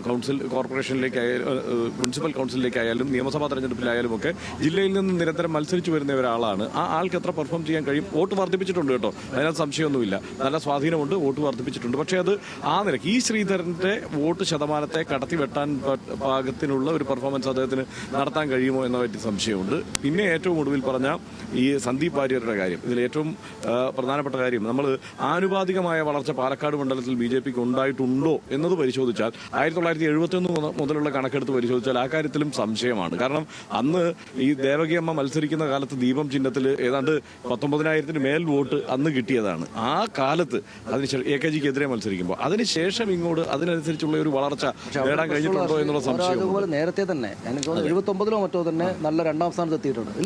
അതായത് അതിനു മുമ്പ് 71-ൽ തന്നെ ജനസംഘം മത്സരിക്കുമ്പോൾ തന്നെ 19,000 മേൽ വോട്ട് നേടിയിട്ടുണ്ട്. അതിനകത്തുള്ള ഒരു കാര്യം എന്താണെന്ന് വെച്ചാൽ ഈ കഴിഞ്ഞ അന്ന് മുതലേ വോട്ട് അവർക്ക് കൂടുതലുണ്ട്. ഈ കഴിഞ്ഞ 2 തെരഞ്ഞെടുപ്പുകളായിട്ട് അവർ 2-ാം സ്ഥാനത്താണ്. പിന്നെ അവർ പറയുന്നത് അവരുടെ കുഴപ്പം കൊണ്ടല്ല, ഈ CPM-മാരെല്ലാം ബൾക്കായിട്ട് അപ്പുറത്ത് വോട്ട് ചെയ്യുന്നത്. കഴിഞ്ഞ തെരഞ്ഞെടുപ്പ് അങ്ങനെയായിരുന്നു. ഈ പറഞ്ഞ 3,700 ചില്ലാൻ വോട്ടുകൾക്ക് ഷാഫി പറമ്പിൽ ജയിക്കുമ്പോൾ തന്നെ നമുക്ക് അറിയാമല്ലോ, സ്വാഭാവികമായും ലെഫ്റ്റ് വോട്ട് കിട്ടിയിട്ടുണ്ടെന്ന് ഷാഫി സമ്മതിച്ചു. നല്ല LDF-കാർ എനിക്ക് വോട്ട് ചെയ്തു എന്ന് ഷാഫി സമ്മതിച്ചു. കഴിഞ്ഞ തവണ ലെഫ്റ്റ് വോട്ടുകളുടെ ആ ഒരു ഒഴുക്ക് ഉണ്ടായതുകൊണ്ടാണ് ഷാഫിക്ക് അങ്ങനെ ഒരു വിജയം നേടാൻ കഴിഞ്ഞത്. 3-ാം തവണയും ഹാട്രിക് വിജയം നേടാൻ കഴിഞ്ഞത്. പക്ഷേ അത് കൃഷ്ണകുമാറിന് ഈ ശ്രീധരനെ റീപ്ലേസ് ചെയ്യാൻ തക്കവണ്ണമുള്ള ഒരു സ്ഥാനാർത്ഥിയാണോ എന്നുള്ള കാര്യത്തിൽ എനിക്ക് സംശയമുണ്ട്. ആഭ്യന്തര പ്രശ്നം. അതോടൊപ്പം സരീഷ ഒരു കാര്യമുള്ളതെന്ന് വെച്ചാൽ ഇപ്പോൾ തൃശ്ശൂർ തെരഞ്ഞെടുപ്പിലെ വിജയമാണ് എല്ലാവരും, അതിപ്പോൾ BJP ആണെങ്കിലും CPM-ഉം കോൺഗ്രസും ആണെങ്കിലും ഇപ്പുറത്തുള്ള ആളുകളാണെങ്കിലും ഒരു പ്രധാനപ്പെട്ട കാര്യമായിട്ട് കാണുന്നത്. ഈ ഇവരുടെ പ്രചാരണ രംഗത്ത് നമ്മളിവിടെ നോക്കുമ്പോൾ ഈ 3 പേരിൽ ഒരല്പം പിന്നോട്ട് നിൽക്കുന്ന ആളുകൾ BJP-കാരായിപ്പോൾ ലാസ്റ്റ് ദിവസങ്ങളൊക്കെ വരുമ്പോൾ അവരാ പിന്നിലുള്ളത്. പക്ഷേ അവരുടെ ഉള്ളിൽ കടന്നു കയറിയിട്ടുള്ള വോട്ട് പിടുത്തം, മനുഷ്യരോട് നേർക്കുനേർ കണ്ടുള്ള സംസാരം, തൃശ്ശൂർ മോഡലിൽ ഞങ്ങൾ ചെയ്യുന്നു എന്നാണ് അവർ പലരും അവകാശപ്പെടുന്ന പലരോടും സംസാരിച്ചുകൊണ്ടിരിക്കുമ്പോൾ യഥാർത്ഥത്തിൽ അവർക്ക് ആശങ്കയാണോ ഈ ഘട്ടത്തിലുള്ളത്, അല്ലെങ്കിൽ പിന്നെ ഇങ്ങനെയൊക്കെ ചെയ്ത് വിജയം തന്നെ കൊണ്ടുവരാം എന്നൊരു പ്രതീക്ഷയുണ്ടോ അവർക്ക്? BJP ആദ്യ ഘട്ടം മുതൽ തന്നെ ഗ്രൗണ്ട് വർക്കാണ് കൂടുതലായി നടത്തുന്നതെന്നാണ് അവർ അവകാശപ്പെടുന്നത്. നമ്മൾ കഴിഞ്ഞ കുറേ നാളുകളായി സഞ്ചരിക്കുമ്പോൾ വലിയ കൺവെൻഷനുകളോ കാര്യങ്ങളോ ഒന്നുമില്ലാതെ നേരിട്ട് ബൂത്തിൽ പോവുക, ബൂത്തിലെ പ്രവർത്തകരെ കാണുക, അവരുമായിട്ട് സംസാരിക്കുക എന്നുള്ളത് തന്നെയാണ് അവർ മുന്നോട്ട് വെച്ചിട്ടുള്ളത്. അതോടൊപ്പം തന്നെ ഒരുപക്ഷെ നഗരസഭയ്ക്ക് അപ്പുറത്തേക്ക് ഈ 3 പഞ്ചായത്തുകൾ കേന്ദ്രീകരിച്ചായിരുന്നു ശ്രീ കൃഷ്ണകുമാറിന്റെ കൂടുതൽ സമയം പര്യടനം എന്നുള്ളത് നമ്മൾ എടുത്തു കാണേണ്ടതാണ്. പാലക്കാട് വ്യാജ വോട്ടെന്ന ആരോപണത്തിൽ DYFI നടത്തുന്ന സമരം പ്രഹസനമാണെന്നാണ് UDF സ്ഥാനാർത്ഥി രാഹുൽ മാങ്കൂട്ടത്തിൽ പറഞ്ഞത്. പാണക്കാട് തങ്ങളെ ആക്രമിച്ച് സംസാരിച്ച മുഖ്യമന്ത്രിയുടെ സ്വരം K സുരേന്ദ്രന്റേതാണെന്നും രാഹുൽ മാങ്കൂട്ടത്തിൽ പറഞ്ഞു. നമുക്ക് അതിലേക്ക് കൂടി ഒന്ന് പോവാം. കൊട്ടിക്കലാശ ദിവസം രാഹുലിനപ്പോൾ ഓടിയെത്തണമെങ്കിൽ ആകെ പെടാപ്പാട് പെടുകയാണ്. വലിയ ഓട്ടത്തിലാണ്. ഓരോ ദിവസവും ഓരോ മണിക്കൂറും ഓരോ മിനിറ്റും രാഹുൽ ഇങ്ങനെ ഓരോ വോട്ടർമാരെയും കണ്ട് വോട്ടുറപ്പിക്കുകയാണ്. ഇന്ന് ഈ വലിയ തോതിൽ കള്ളവോട്ട് ചേർത്തു എന്ന് ആരോപിച്ചുകൊണ്ട് DYFI ഒരു പ്രകടനമൊക്കെ നടത്തുന്നുണ്ട്. UDFും BJP പ്രഹസന ഇത് തടയേണ്ട ആളുകൾ വന്നിട്ട് ഇപ്പോൾ പ്രകടനം നടത്തിയിട്ട് കളിയാക്കുകയാണ് ജനങ്ങളെ. ഞങ്ങളിത് 2 മാസം മുൻപ്, അത് ഒക്ടോബറിൽ ഉന്നയിച്ച വിഷയം, രണ്ടാമത്തെ മാസമാണല്ലോ ഇത്, ഒക്ടോബറിൽ ഉന്നയിച്ച വിഷയം. ആ വിഷയത്തിനകത്ത് ഇതുവരെ തീരുമാനം ഉണ്ടാക്കാത്ത ആരാണ്? അവരല്ലേ. BLOമാരുടെ രാഷ്ട്രീയം എന്താണ്? ഉദ്യോഗസ്ഥന്മാരുടെ രാഷ്ട്രീയം എന്താണ്? അപ്പോൾ തെരഞ്ഞെടുപ്പ് ഒരു വോട്ടർ പട്ടികയിൽ ഇത്രയും വ്യാജ വോട്ടുകൾ കയറുന്നത് പ്രതിരോധിക്കാൻ പോലും കഴിയാത്ത കഴിവുകെട്ട ഒരു ഉദ്യോഗസ്ഥ സമ്പ്രദായം ഉള്ളതെന്ന് ഇവർ തന്നെ സമ്മതിക്കുകയല്ലേ. അത് കഴിവുകേടല്ല, അത് BJPയെ സഹായിക്കാൻ വേണ്ടി ചെയ്താൽ അതിനെയും ഈ തെരഞ്ഞെടുപ്പ് അതിജീവിക്കും. പിന്നെ മറ്റൊരു കാര്യം, മുഖ്യമന്ത്രി പറയുന്നത് ഈ സന്ദീപ് വാര്യരുടെ വരവും ഒക്കെ ഈ വലിയ തരത്തിൽ ആഘോഷമാക്കുന്നത് ഈ കോൺഗ്രസ് വിരളി പൂണ്ടുള്ള ഒരു അവസ്ഥയിൽ നിൽക്കുന്നുണ്ട്. BJPയിൽ നിന്ന് ഒരാൾ പോകുമ്പം ശ്രീ പിണറായി വിജയന് വിഷമമുണ്ടാകുന്ന സ്വാഭാവികമല്ലേ. BJPയിൽ തന്നെ ആളുകൾ കൂടട്ടെ എന്ന് ആഗ്രഹിക്കുന്ന ആളല്ലേ അദ്ദേഹം. അപ്പോൾ അത് അദ്ദേഹത്തിന് വിഷമമുണ്ടാകും. അദ്ദേഹം നല്ല തനി തങ്കമാണ്. ഒന്ന് നന്നായി ഉരച്ചു നോക്കിയാൽ നല്ല ഒന്നാന്തരം തങ്കപ്പെട്ട സംഖ്യയെ കാണാൻ പറ്റും. ആ രീതിയിലുള്ള ആ വിഷമമാണ്. ഇന്നലെ പാണക്കാട് തങ്ങളെ പറ്റി എന്താ പറഞ്ഞത്? ശ്രീ K. സുരേന്ദ്രൻ്റെ ഒരു പ്രസ്താവനയല്ലേ അദ്ദേഹം ഇല്ലാതാക്കിയത്. ശ്രീ K. സുരേന്ദ്രൻ പറയുന്ന രീതിയിലാണ് അദ്ദേഹം സംസാരിച്ചത്. അപ്പോൾ ഇവരുടെ ഭാഷകളിൽ എന്താ വ്യത്യാസം? BJPയെ പരാജയപ്പെടുത്താനാണ് വന്നതെന്നല്ലേ പറഞ്ഞത്. ഇന്നലെ ആക്രമിച്ചത് മുഴുവൻ ലീഗിനല്ലേ. BJPയെ പരാജയപ്പെടുത്താൻ വരുന്ന കേരളത്തിലെ മുഖ്യമന്ത്രി എന്നല്ലേ ലീഗിനെ ആക്രമിക്കുന്നത്? ഞാൻ ചോദിക്കുന്നത്, BJPയിൽ നിന്ന് ഒരാൾ പോകുമ്പോൾ എന്തിനാണ് കേരളത്തിലെ മുഖ്യമന്ത്രി ഇത്ര വിഷമിക്കുന്നത്? ഒരു പാർട്ടിയിൽ നിന്ന് ഒരാൾ മാറുന്ന മോശപ്പെട്ട കാര്യമാണെന്ന് മുഖ്യമന്ത്രി പറയുന്നുണ്ടോ? അങ്ങനെ നിലപാട് മുഖ്യമന്ത്രിക്കുണ്ടോ? എന്നാൽ അത് പറയട്ടെ. ഒരു പാർട്ടിയിൽ നിന്ന് പാർട്ടി മാറുന്ന മോശപ്പെട്ട നിലപാടാണെന്ന് അദ്ദേഹം പറയട്ടെ. അതാണോ പ്രശ്നം? ശ്രീ സന്ദീപ് വാര്യർ അധികാരത്തിന് വേണ്ടിയിട്ട് മാറിയ ആളല്ല, അധികാരമുള്ള പാർട്ടിയോടൊപ്പം അല്ല അദ്ദേഹം ചേർന്നത്. അപ്പോൾ BJPയിൽ നിന്ന് ഒരാൾ കൊഴിയട്ടെ, അതല്ലേ നമ്മൾ ആഗ്രഹിക്കുന്നത്. BJP തോൽപ്പിക്കാതല്ലേ ചെയ്യേണ്ടത്. അതല്ല BJP ശക്തി കൂട്ടുകയല്ലാന്ന് കേരളത്തിൻ്റെ മുഖ്യമന്ത്രിയുടെ പണി. അവസാന മണിക്കൂറിൽ രാഷ്ട്രീയം പറയുകയാണ് സ്ഥാനാർത്ഥി UDF സ്ഥാനാർത്ഥി രാഹുൽ മാങ്കൂട്ടം. ആളുകളിലേക്ക് ഓടിയെത്തി ഓരോ വോട്ടും ഉറപ്പിക്കുന്നതിനുള്ള ഓട്ടപ്രദക്ഷിണം നടന്നുകൊണ്ടിരിക്കുകയാണ്. ഉച്ചയ്ക്ക് ശേഷം കലാശക്കൊട്ടിലേക്ക് നീങ്ങണം എന്നുള്ളതാണ്, അങ്ങനെയുള്ള പരിപാടിയാണ്. അപ്പോൾ അതുകൊണ്ട് തന്നെ അതിന് മുമ്പായി പഞ്ചായത്തുകൾ, 3 പഞ്ചായത്തുകളും കേന്ദ്രീകരിച്ച് മുനിസിപ്പാലിറ്റിയിലെ പ്രധാനപ്പെട്ട ഇടങ്ങളിലെല്ലാം ഒന്ന് ഓടിയെത്തുക എന്നതാണ് സ്ഥാനാർത്ഥിയുടെ ഈ രാവിലത്തെ പര്യടന പരിപാടികൾ തുടരുന്നത്. രമേശ് റാമിനൊപ്പം Alvin Thomas, news Malayalam, Palakkad. ഏതായാലും കൊട്ടിക്കലാശ ദിവസമാണ്. അല്പസമയത്തിനകം കാര്യങ്ങൾ മറ്റൊരു ബഹളത്തിലേക്ക് അല്ലെങ്കിൽ മറ്റൊരു രാഷ്ട്രീയ ആവേശത്തിലേക്ക് കയറും. 3 സ്ഥാനാർത്ഥികളും 3 സ്ഥാനാർത്ഥികളുടെ മുന്നണികളും അവരുടെ പ്രവർത്തകരുമെല്ലാം പാലക്കാട് നഗരത്തിലും ചുറ്റുപാടുമായിട്ട് ഈ സ്റ്റേഡിയം ബസ് സ്റ്റാൻഡിനടുത്താണ് ഈ 3 മുന്നണികളുടെയും കൊട്ടിക്കലാശ നേരം ഉള്ളത്. അല്പസമയത്തിനകം ഇപ്പോൾ തന്നെയും പാലക്കാട് നഗരം ആകപ്പാടെ രാഷ്ട്രീയ പ്രവർത്തകരാൽ നിബിഡമായിട്ടുണ്ട്, മാധ്യമപ്രവർത്തകരാൽ നിബിഡമായിട്ടുണ്ട്. ഈ പാലക്കാട് നഗരത്തിലെ ഹോട്ടലുകളിലൊന്നും മുറി ആർക്കും കിട്ടാത്ത സാഹചര്യമാണ്. രാഷ്ട്രീയ പ്രവർത്തകരൊക്കെ വന്ന് തമ്പടിച്ചിരിക്കുകയാണ്. ഇന്നത്തോടു കൂടി പ്രചാരണം അവസാനം ആവുകയാണ്. ഈ ദിവസം പക്ഷേ മുഖ്യമന്ത്രി കൊണ്ടുപോയി. മുഖ്യമന്ത്രിക്കെതിരായിട്ടും അനുകൂലമായിട്ടാണ് രാഷ്ട്രീയം നമ്മൾ സംസാരിച്ച സ്ഥാനാർത്ഥികളും മറ്റുമൊക്കെ തന്നെയും പറയുന്നത്. ഏറ്റവും പ്രധാനപ്പെട്ട ഒരു കാര്യം, ഈ BJPയുമായി ബന്ധപ്പെട്ട് എന്താണ് സംഭവിക്കുക എന്നത് ഏറ്റവും പ്രധാനപ്പെട്ട ഒരു കാര്യമാണ്. അത് ഈ സന്ദീപ് വാര്യരുടെ മാറ്റം എന്നത് എല്ലാ മുന്നണികളിലും ചർച്ചയാകുമ്പോൾ BJP അതെങ്ങനെ ബാധിക്കുന്നതാണ് പ്രധാനപ്പെട്ട പ്രശ്നം. നമ്മളതൊക്കെ നോക്കിക്കഴിഞ്ഞാൽ ഈ ചർച്ച മുഴുവൻ UDFും LDFും തമ്മിലുള്ള തർക്കങ്ങളിലാണ് നിൽക്കുന്നത്, അല്ലെങ്കിൽ കോൺഗ്രസും CPMും തമ്മിലുള്ള വാഗ്വാദങ്ങളിലാണ് നിൽക്കുന്നത്. അങ്ങനെ ഒരു പ്രശ്നമുണ്ട്. അപ്പോൾ അവിടെ വലിയ പ്രശ്നങ്ങൾ ആഭ്യന്തരമായി ഉണ്ടായിട്ടും അതിനെ നൈസായി മറികടക്കാനാണ് ഒരു പക്ഷേ ഈ BJP ശ്രമിക്കുന്നത് എന്നുള്ള സംശയം എനിക്കുണ്ട്. അതുപോലെ സന്ദീപ് വാര്യരുടെ പോക്കിനെ കുറിച്ചൊക്കെ K. സുരേന്ദ്രൻ പ്രതികരിക്കുന്നത് കണ്ടാൽ വളരെ ഹാപ്പിയാണ്. പോയല്ലോ എന്നാണ്. അപ്പോൾ അതുകൊണ്ട് ഇത് ചിലപ്പോൾ അവർക്ക് അനുകൂലമായി ഇതിനെയൊക്കെ മാറ്റി തീർക്കാൻ വേണ്ട വളരെ കൃത്യമായ തന്ത്രപരമായ നീക്കം അടിത്തട്ടിൽ നടക്കുന്നുണ്ടോ എന്നത് തന്നെയാണ് വേറൊരു തരത്തിൽ. അതാണ് ഞാൻ നേരത്തെ സരീഷോട് ചോദിച്ചത്. അതായത് സന്ദീപ് വാര്യർക്ക് കൃത്യമായി ആശംസകൾ നേരുന്നു, എല്ലാ ആശംസകളും നേരുന്നു, നന്നായി വാ എന്ന് പറയുന്ന സിനിമ ഡയലോഗ് പോലെ ആ ഒരു കമൻ്റാണ് വരുന്നത്. നല്ല സീറ്റ്, ഇതിലും വലിയ സീറ്റുകൾ കിട്ടട്ടെ എന്ന് പറഞ്ഞ് പോകുന്നു. അതിനുശേഷം കൃത്യമായി അദ്ദേഹം മേലാമുറിയിലെ മാർക്കറ്റിൽ പോകുന്നു. അവിടെ ബലിദാനികളെ പറഞ്ഞുകൊണ്ട് തുടങ്ങുന്നു. കാരണം അദ്ദേഹത്തിൻ്റെ ഒരു ഫേസ്ബുക്ക് പോസ്റ്റ് ഉണ്ട്, അതായത് സന്ദീപ് വാര്യരുടെ ഫേസ്ബുക്ക് പോസ്റ്റ് ഉണ്ട്, SDPIയും PFIയുമായി ബന്ധപ്പെട്ടുള്ള ഫേസ്ബുക്ക് പോസ്റ്റ് ഉണ്ട്. അപ്പോൾ ഈ ശ്രീനിവാസൻ വധക്കേസ് ഉൾപ്പെടെയുള്ളവ ചർച്ചയാവുന്ന സമയത്ത് ഇത്തരത്തിലുള്ള ആളുകളല്ല, നമുക്ക് ഗ്രൗണ്ടിലുള്ള ആളുകൾക്കാണ് താല്പര്യം എന്ന് കൃത്യമായി പറഞ്ഞുകൊണ്ടാണ് പോകുന്നത്. പക്ഷേ യഥാർത്ഥത്തിൽ വന്നാൽ ചില പോക്കറ്റുകളിലെങ്കിലും സന്ദീപ് വാര്യർക്ക് ഹോൾഡ് ഉണ്ടാക്കാൻ കഴിയും എന്നതിൻ്റെ പ്രതിഫലനമാണ് കഴിഞ്ഞ ദിവസം നടന്ന ചർച്ചകൾ. കൗൺസിലർമാരെ കോൺഗ്രസിലേക്ക് കൊണ്ടുവരും എന്ന രീതിയിലുള്ള ഒരു പ്രചരണത്തിലേക്ക് എത്തിക്കാൻ കാരണം സന്ദീപ് വാര്യർ പറഞ്ഞാൽ, അല്ലെങ്കിൽ സന്ദീപ് വാര്യരുടെ ഈ കോൺഗ്രസ് പ്രവേശനം ഏതെങ്കിലും രീതിയിൽ BJPയിൽ ചലനമുണ്ടാക്കാൻ കഴിയും എന്നുള്ളതിൻ്റെ തുടർച്ച തന്നെയാണ്. പക്ഷേ അത് ഈ സമയത്ത് നടന്നില്ലെങ്കിൽ പോലും ഇതിൻ്റെ തുടർക്കാറ്റ് ഇനിയും ഉണ്ടാവും. 23-ന് ശേഷവും പല കാര്യങ്ങളിലും മാറ്റമുണ്ടാവും. അതിൽ ഈ സതീഷ് ചേർത്ത് പറഞ്ഞിട്ടുണ്ട്. കാരണം അവർ വലിയ തോതിൽ കൗൺസിലർമാരെ കൂടി വരും എന്നുള്ളത് ഇന്നലെ വലിയ പ്രചാരണമായിരുന്നു. ഇന്നലെ അല്ല, സന്ദീപ് വാര്യർ വന്ന അന്ന് വൈകുന്നേരം മുതൽ 6 കൗൺസിലർമാർ വരും എന്നുള്ളതായിരുന്നു. പക്ഷേ നമ്മൾ സന്ദീപ് വാര്യരുടെ ഒപ്പം നിൽക്കുന്നു എന്ന് കരുതുന്ന ഏതൊക്കെ ആളുകളാണ് എന്നെ സംബന്ധിച്ച് വല്ല ധാരണയുണ്ടോ? അത് വെളിപ്പെടുത്തിയിട്ടില്ല. അത് നമ്മൾ മനസ്സിലാക്കുന്നത് ഇന്ന് സുരേന്ദ്രൻ പറഞ്ഞൊരു കാര്യമുണ്ട്. ഞങ്ങളുടെ ചില വനിതാ കൗൺസിലർമാരെ കാണാൻ പലരും പോയല്ലോ, പക്ഷേ അവരൊന്നും വരില്ല എന്ന് കൃത്യമായി നിങ്ങൾക്ക് മനസ്സിലായില്ലേ എന്നുള്ളത് അത് പറയുന്നത് പഴയ ചെയർപേഴ്സൺ, അതായത് തൊട്ട് മുമ്പുണ്ടായിരുന്ന ചെയർപേഴ്സൺ ആയിരുന്ന പ്രിയ അജയനെ കുറിച്ചാണ് പറയുന്നത്. പ്രിയ അജയനെ മാറ്റിയതിൽ പ്രിയ അജയന് വലിയ തോതിലുള്ള അതൃപ്തിയുണ്ട്, അതുകൊണ്ട് അവർ വിട്ടുപോകും എന്നുള്ളതാണ്. പിന്നെ ഒന്ന് പറയുന്നത് സാബു, അതായത് സന്ദീപ് വാര്യരുമായിട്ട് വലിയ അടുപ്പമുള്ള ഒരാളാണ് സാബു. അപ്പം ഇവരെല്ലാം വിട്ടുപോകുമെന്നാണ് അവർ പ്രചരിച്ചിരുന്നത്. പക്ഷേ അവരെല്ലാം RSSന്റെ സജീവ പ്രവർത്തകരാണ്. അപ്പം നമ്മൾ ഇവരുമൊക്കെ ആയിട്ട് സംസാരിച്ചിരുന്നു. കാരണം നമുക്കിപ്പോൾ നിങ്ങൾ പോകുന്നുണ്ടോ എന്ന് ചോദിക്കുന്നതിൽ ശരിയല്ലല്ലോ. അപ്പോൾ അവരോട് ചോദിക്കുന്നത് അവരുടെ നിലപാട് എന്താണെന്ന് ചോദിക്കുമ്പോൾ അവർ പറയുന്നത് ഞങ്ങൾ RSSകാരായിട്ട് തുടരും. പക്ഷേ നമ്മൾ സന്ദീപ് വാര്യരുടെ അനുഭവമുണ്ട്. നിങ്ങൾ കോൺഗ്രസ് വിടുന്നുണ്ടോ എന്ന് ചോദിച്ചപ്പോൾ ഞാൻ കോൺഗ്രസിൽ തന്നെ നിൽക്കുന്നു, അല്ലെങ്കിൽ നിങ്ങൾ എന്നെ വേറെ പാർട്ടി ചേർത്തെന്ന് ചോദിച്ചാലാണ് സന്ദീപ് വാര്യർ.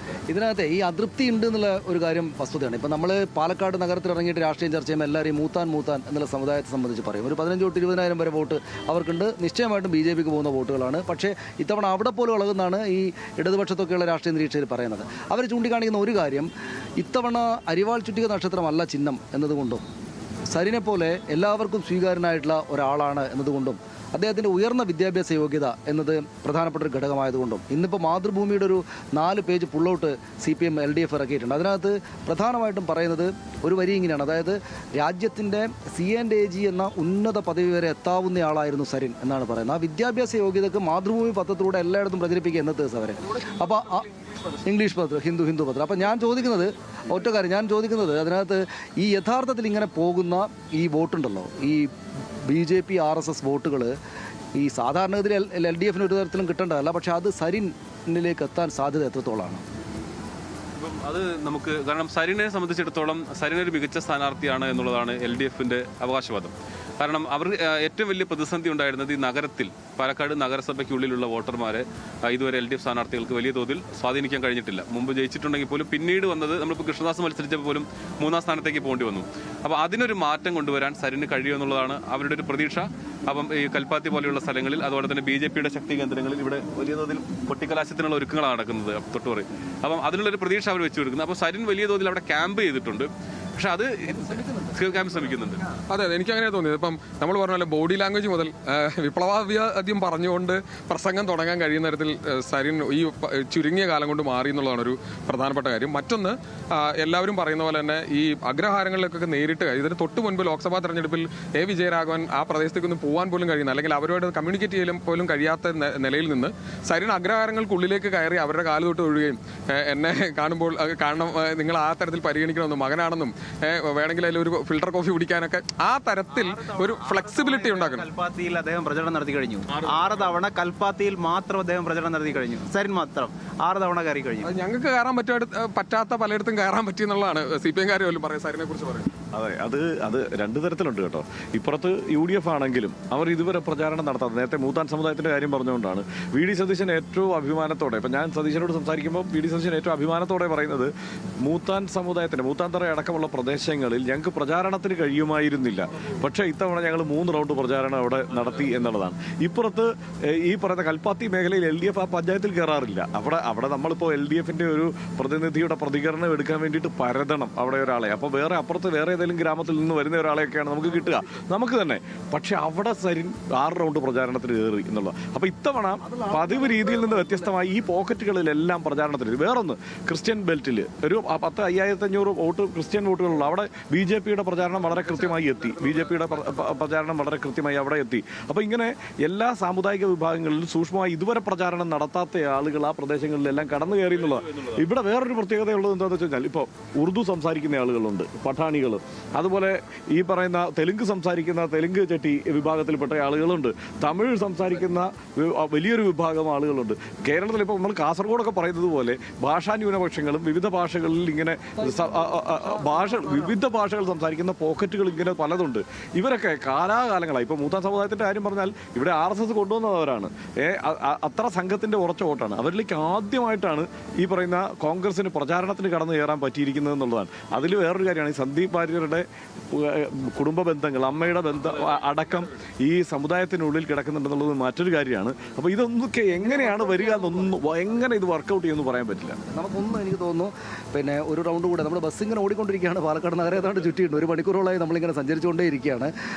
നമ്മളെ ചുറ്റുപാടും ഈ പറയുന്ന പ്രചാരണ പരിപാടികളൊക്കെ കൊടുത്തുകൊണ്ടിരിക്കുകയാണ്. അതിലേക്ക് വരാം.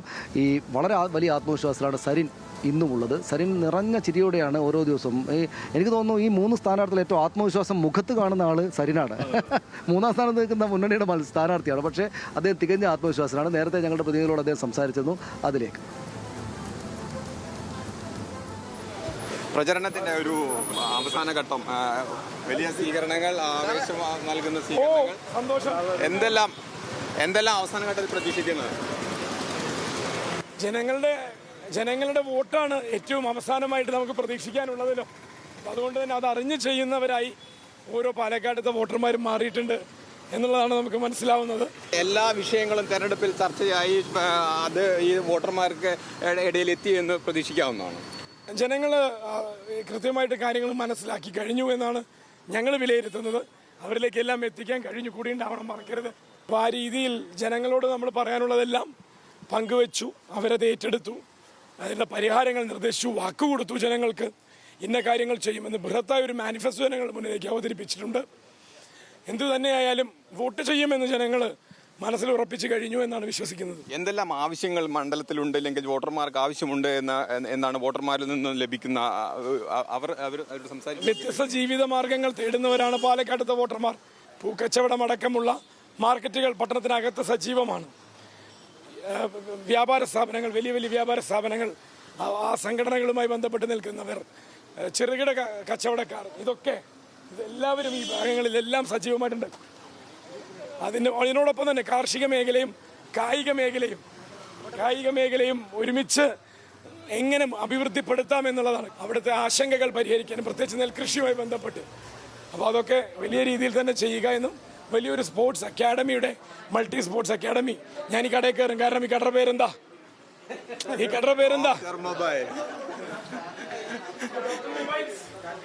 പ്രചാരണത്തിലെല്ലാം വ്യത്യസ്ത പുലർത്തുന്ന സരിൻ അത് തന്നെയാണ് ഇപ്പോൾ പറയുന്നത്. ഡോക്ടർ മൊബൈൽ എന്നുള്ള ഒരു സ്ഥാപനത്തിൽ കയറുകയാണ്, വോട്ട് അഭ്യർത്ഥിക്കുകയാണ്. അങ്ങനെ വ്യത്യസ്തവും വിഭിന്നവുമായ രീതിയിലുള്ള പ്രചരണ രീതികൾ തന്നെയാണ് LDFന്റെ പ്രചരണ രംഗത്തുള്ളത്. അത് സരിൻ്റെ മാത്രം പ്രചരണവും എന്ന് തന്നെ വേണമെങ്കിൽ പറയാം. അത്തരത്തിൽ മാതൃകാപരമായ വ്യത്യസ്തമായ പ്രചരണ പ്രവർത്തനങ്ങൾ തന്നെയാണ് സരിൻ ഏത് സമയം നിന്ന് പ്രചരണത്തിൻ്റെ അവസാനഘട്ട ഒരുക്കം, അല്ലെങ്കിൽ അവസാനമായി വോട്ടർമാരെ വന്ന് കണ്ട് വോട്ട് അഭ്യർത്ഥിച്ച് ഉറപ്പാക്കുന്നതിനുള്ള തീവ്ര ശ്രമം തന്നെയാണ് തുടരുന്നത്.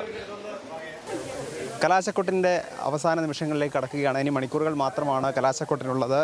അതിനിടയിലും ഈ ജനകീയ വിഷയങ്ങളിലേക്കാണ് NDA സ്ഥാനാർത്ഥി ശ്രദ്ധിക്കുന്നത്. ഇപ്പോഴും ഈ വോട്ടഭ്യർത്ഥിക്കുമ്പോഴും ഈ ജനകീയ പ്രശ്നങ്ങളാണ് മുന്നോട്ട് വയ്ക്കുന്നത്. അതെ, നിങ്ങൾ ജനങ്ങൾ അനുഭവിക്കുന്ന ദുരിതം കണ്ടില്ലേ? 30-40 വർഷമായിട്ട് റോഡില്ല, കുടിവെള്ളം പോലും ഇല്ല. എന്താണ് ഇവിടുത്തെ ജനപ്രതിനിധികൾ ജയിച്ച ആളുകൾ ചെയ്യുന്നത്? പഞ്ചായത്ത് മെമ്പർമാർ ജയിച്ചിട്ടുണ്ട്, MLAമാരും MP മാരൊക്കെ ജയിക്കുന്നത്. കോടിക്കണക്കിന് രൂപ ഇവർക്ക് MLA ഫണ്ടായിട്ടും MP ഫണ്ടായിട്ടും പഞ്ചായത്തിലെല്ലാം ഫണ്ട് വരുന്നുണ്ട്. ഇത്തരം കോളനികൾക്ക് ഏറ്റവും അടിസ്ഥാനപരമായിട്ടുള്ള ആവശ്യമാണ് അവർ ചോദിക്കുന്നത്. കുടിവെള്ളമാണ് ചോദിക്കുന്നത്. കുടിവെള്ളത്തിന് കേന്ദ്ര ഗവൺമെൻറ് ജൽജീവൻ മിഷൻ പദ്ധതിയുണ്ട്. കോടിക്കണക്കിന് രൂപ ഈ പ്രായരി പഞ്ചായത്തിൽ വന്നിട്ടുണ്ട്. ഈ പാലക്കാടിൻ്റെ വലിയ വികസന നായകൻ എന്ന് പറയുന്ന ഷാഫി പറമ്പിൽ ഇതൊന്നും കഴിഞ്ഞ 13 വർഷമായി കണ്ടിട്ടില്ലേ? അദ്ദേഹം മണ്ഡലത്തിൽ ഇത്രയും ദുരിതം അനുഭവിക്കുന്ന ആളുകളെ കണ്ടിട്ടില്ലേ എന്നാണ് ഞാൻ ചോദിക്കുന്നത്. എന്ത് വികസനമാണ് അദ്ദേഹം നടത്തുക? എല്ലാം പൊളിച്ചിടുക, ജനങ്ങൾക്ക് ഏറ്റവും അടിസ്ഥാനപരമായിട്ട് വേണ്ട കുടിവെള്ളം പോലും എത്തിക്കാതിരിക്കുക. ഇതാണോ പാലക്കാടിന് വേണ്ട വികസനം? ഈ വികസനം തുടരാനാണോ പാലക്കാട്ടുകാർ ഇനിയും അദ്ദേഹത്തിൻ്റെ നോമിനിക്ക് വോട്ട് ചെയ്യേണ്ടത്? ജനങ്ങളുടെ വികാരം കണ്ടില്ലേ നിങ്ങൾ? BJP എന്ത് ഉറപ്പാണ്? കഴിഞ്ഞ മാസം മരിച്ചിട്ടേ ആ ബോഡി കൊണ്ടുപോകാൻ പറ്റില്ല. മരിച്ച ആളുകൾ മരിച്ചാൽ ആ വീട്ടിൽ കിടപ്പ് രോഗിയാണ്, അദ്ദേഹത്തിനെ ഒന്ന് ഡോക്ടറെ അടുത്ത് കൊണ്ടുപോകണമെങ്കിൽ അതിനുള്ള വഴി പോലും ഇല്ല, അല്ലേ? മരിച്ചാലേ ബോഡി കൊണ്ടുപോകാനും പറ്റില്ല. കേട്ടോ, വഴി കണ്ടില്ല, എല്ലാവരും കണ്ടില്ലേ?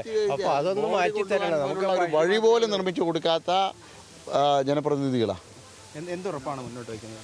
ഞാൻ ഇവിടുത്തെ ജനങ്ങൾക്ക് കൊടുക്കുന്ന ഉറപ്പ് 1 വർഷമാണ് ഞാൻ ചോദിച്ചിരിക്കുന്നത്. ഇവിടെ MLA ആയിട്ട് തിരഞ്ഞെടുക്കപ്പെട്ടാൽ 1 വർഷത്തിനകം ഇവർക്ക് ആവശ്യമായിട്ടുള്ള കുടിവെള്ളം എത്തിക്കാനും അതുപോലെ തന്നെ റോഡിനുള്ള 13 വർഷം ഇവിടെ ഉണ്ടായിരുന്ന ആൾക്ക് സാധിച്ചില്ല. ഞാൻ ഒറ്റ വർഷം ചോദിക്കുള്ളൂ. 1 വർഷത്തിനുള്ളിൽ നവംബർ 23 റിസൾട്ട് വന്നാൽ 2025 നവംബർ 23 വിൻസെൻ്റ് കോളനിയിലേക്ക് ആവശ്യമായിട്ടുള്ള റോഡും അതുപോലെ തന്നെ കുടിവെള്ളം എത്തിച്ചിരിക്കും. നേരത്തെ BJP മുന്നോട്ട് വെച്ച ജനകീയ വിഷയങ്ങൾ അത് മറ്റുള്ള പാർട്ടികൾ ഏറ്റെടുക്കുകയും ചില അപ്പോൾ അത് വോട്ടാവും തന്നെയാണ് പ്രതീക്ഷിക്കുന്നത്. തീർച്ചയായിട്ടും ജനങ്ങൾ പറയുന്നത് കണ്ടില്ലേ, ജയിച്ചു പോയ ആളുകൾ ഇതുവരെ ഇവിടെ തിരിഞ്ഞു നോക്കില്ല. ഒരു സ്ഥാനാർത്ഥി പോലും ഇതുവരെ എത്തിയിട്ടില്ല എന്നാണ് പറഞ്ഞു. ഒരു സ്ഥാനാർത്ഥി പോലും വന്നിട്ടില്ല.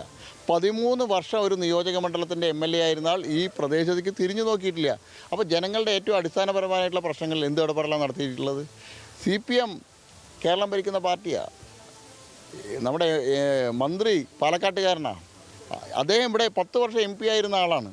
അദ്ദേഹത്തിന് പോലും ഈ പ്രശ്നങ്ങൾക്ക് പരിഹാരം കാണാൻ കഴിഞ്ഞിട്ടില്ല. ഇത്തരത്തിലുള്ള അടിസ്ഥാനപരമായിട്ടുള്ള ജനങ്ങളുടെ ആവശ്യമാണ് ഞങ്ങൾ ഈ തെരഞ്ഞെടുപ്പിൽ മുന്നോട്ട് വയ്ക്കുന്നത്. ഞങ്ങൾ പറഞ്ഞല്ലോ, വിവാദങ്ങളല്ല വേണ്ട. പാലക്കാട്ടത്തെ സാധാരണക്കാരായ ആളുകളുടെ ഏറ്റവും അടിസ്ഥാനപരമായിട്ടുള്ള ഈ ആവശ്യങ്ങളാണ് ചർച്ച ചെയ്യപ്പെടേണ്ടത്. നിരവധി ആവശ്യങ്ങൾ മുന്നോട്ട് വയ്ക്കുന്നു. അത് പെരായിരി പഞ്ചായത്തുമായി ബന്ധപ്പെട്ടാണ്. ഇതേ ആവശ്യങ്ങൾ പല മേഖലകളിൽ നിന്നുമുണ്ട്. അപ്പോൾ അത്തരം ജനകീയ പ്രശ്നങ്ങൾ ഊന്നിയാണ് ഈ അവസാന നിമിഷവും NDA സ്ഥാനാർത്ഥിയുടെ പര്യടനം. ആ പര്യടനത്തിൻ്റെ ഭാഗമായി ജനകീയ വിഷയങ്ങൾ കേൾക്കുന്നു, അതിന് ഒരു ഉറപ്പ് നൽകുന്നു. അങ്ങനെ അവസാന മണിക്കൂറിലും ജനകീയ വിഷയങ്ങൾ മുൻനിർത്തിയാണ് NDA സ്ഥാനാർത്ഥി മുന്നോട്ട് പോകുന്നത്. ദേശീയ രാഷ്ട്രീയ വിഷയങ്ങൾ തൊട്ട് മണ്ഡലത്തിലെ വികസന പ്രശ്നങ്ങൾ വരെ ചർച്ചയായ പാലക്കാട്ടെ ഉപതെരഞ്ഞെടുപ്പിന്റെ 35 പ്രചാരണ ദിവസങ്ങൾ പൂർത്തിയായിരിക്കുന്നു. ഇന്നിപ്പോൾ അവസാന ദിവസമാണ്, അവസാന മണിക്കൂറുകളാണ്. പാലക്കാട്ടെ ഉപതെരഞ്ഞെടുപ്പ് പ്രചാരണം കൊട്ടിക്കലാശത്തിലേക്ക് കടക്കുകയാണ്. 3 സ്ഥാനാർത്ഥികളും സരിനും കൃഷ്ണകുമാറും രാഹുൽ മാങ്കൂട്ടത്തിലും ഇപ്പോഴും വോട്ടർമാർക്കിടയിലാണ്. അവസാനവട്ട വോട്ടുറപ്പിക്കാനുള്ള ശ്രമത്തിലാണ്. നിശബ്ദ പ്രചാരണത്തിന്റെ ദിവസങ്ങളാണ് വരും ദിവസങ്ങൾ. പാണക്കാട് തങ്ങൾക്കെതിരായിട്ടുള്ള പിണറായി വിജയന്റെ പ്രസ്താവനയും സന്ദീപ് വാര്യരുടെ വരവും ട്രോളി വിവാദവും NN കൃഷ്ണദാസും AK ബാലനുമൊക്കെ ഉണ്ടാക്കിവിട്ട പ്രശ്നങ്ങളും എല്ലാം തന്നെ ചർച്ചയായ ഒരു വലിയ അതിശക്തമായിട്ടുള്ള ഉപതെരഞ്ഞെടുപ്പ് പോരാട്ടത്തിൻ്റെ അവസാന പ്രചാരണ ദിവസത്തിൻ്റെ അടുത്ത മണിക്കൂറുകളിലേക്ക് നമ്മൾ കടക്കുകയാണ്. ന്യൂസ് മലയാളത്തിൻ്റെ വാഹനം, ബസ്, പ്രത്യേക ബസ്, രാഷ്ട്രീയ ചൂടോടെ ഈ ബസ് ഈ മണ്ഡലം മുഴുവൻ ഇനിയും ചുറ്റുകയാണ്. ഏതായാലും ഈ പരിപാടി ഇപ്പോൾ നമ്മൾ നിർത്തുകയാണ്. കൊട്ടിക്കലാശത്തിൻ്റെ സമയമാകുമ്പോഴേക്ക് ഇനിയുള്ള മണിക്കൂറുകൾ, അടുത്ത മണിക്കൂറുകളടക്കം നമ്മൾ അതിൻ്റെ ഏറ്റവും പ്രധാനപ്പെട്ട കാര്യങ്ങളിലേക്കാണ് കടക്കുക. ഞങ്ങൾക്കൊപ്പം തുടരുക. നമസ്കാരം.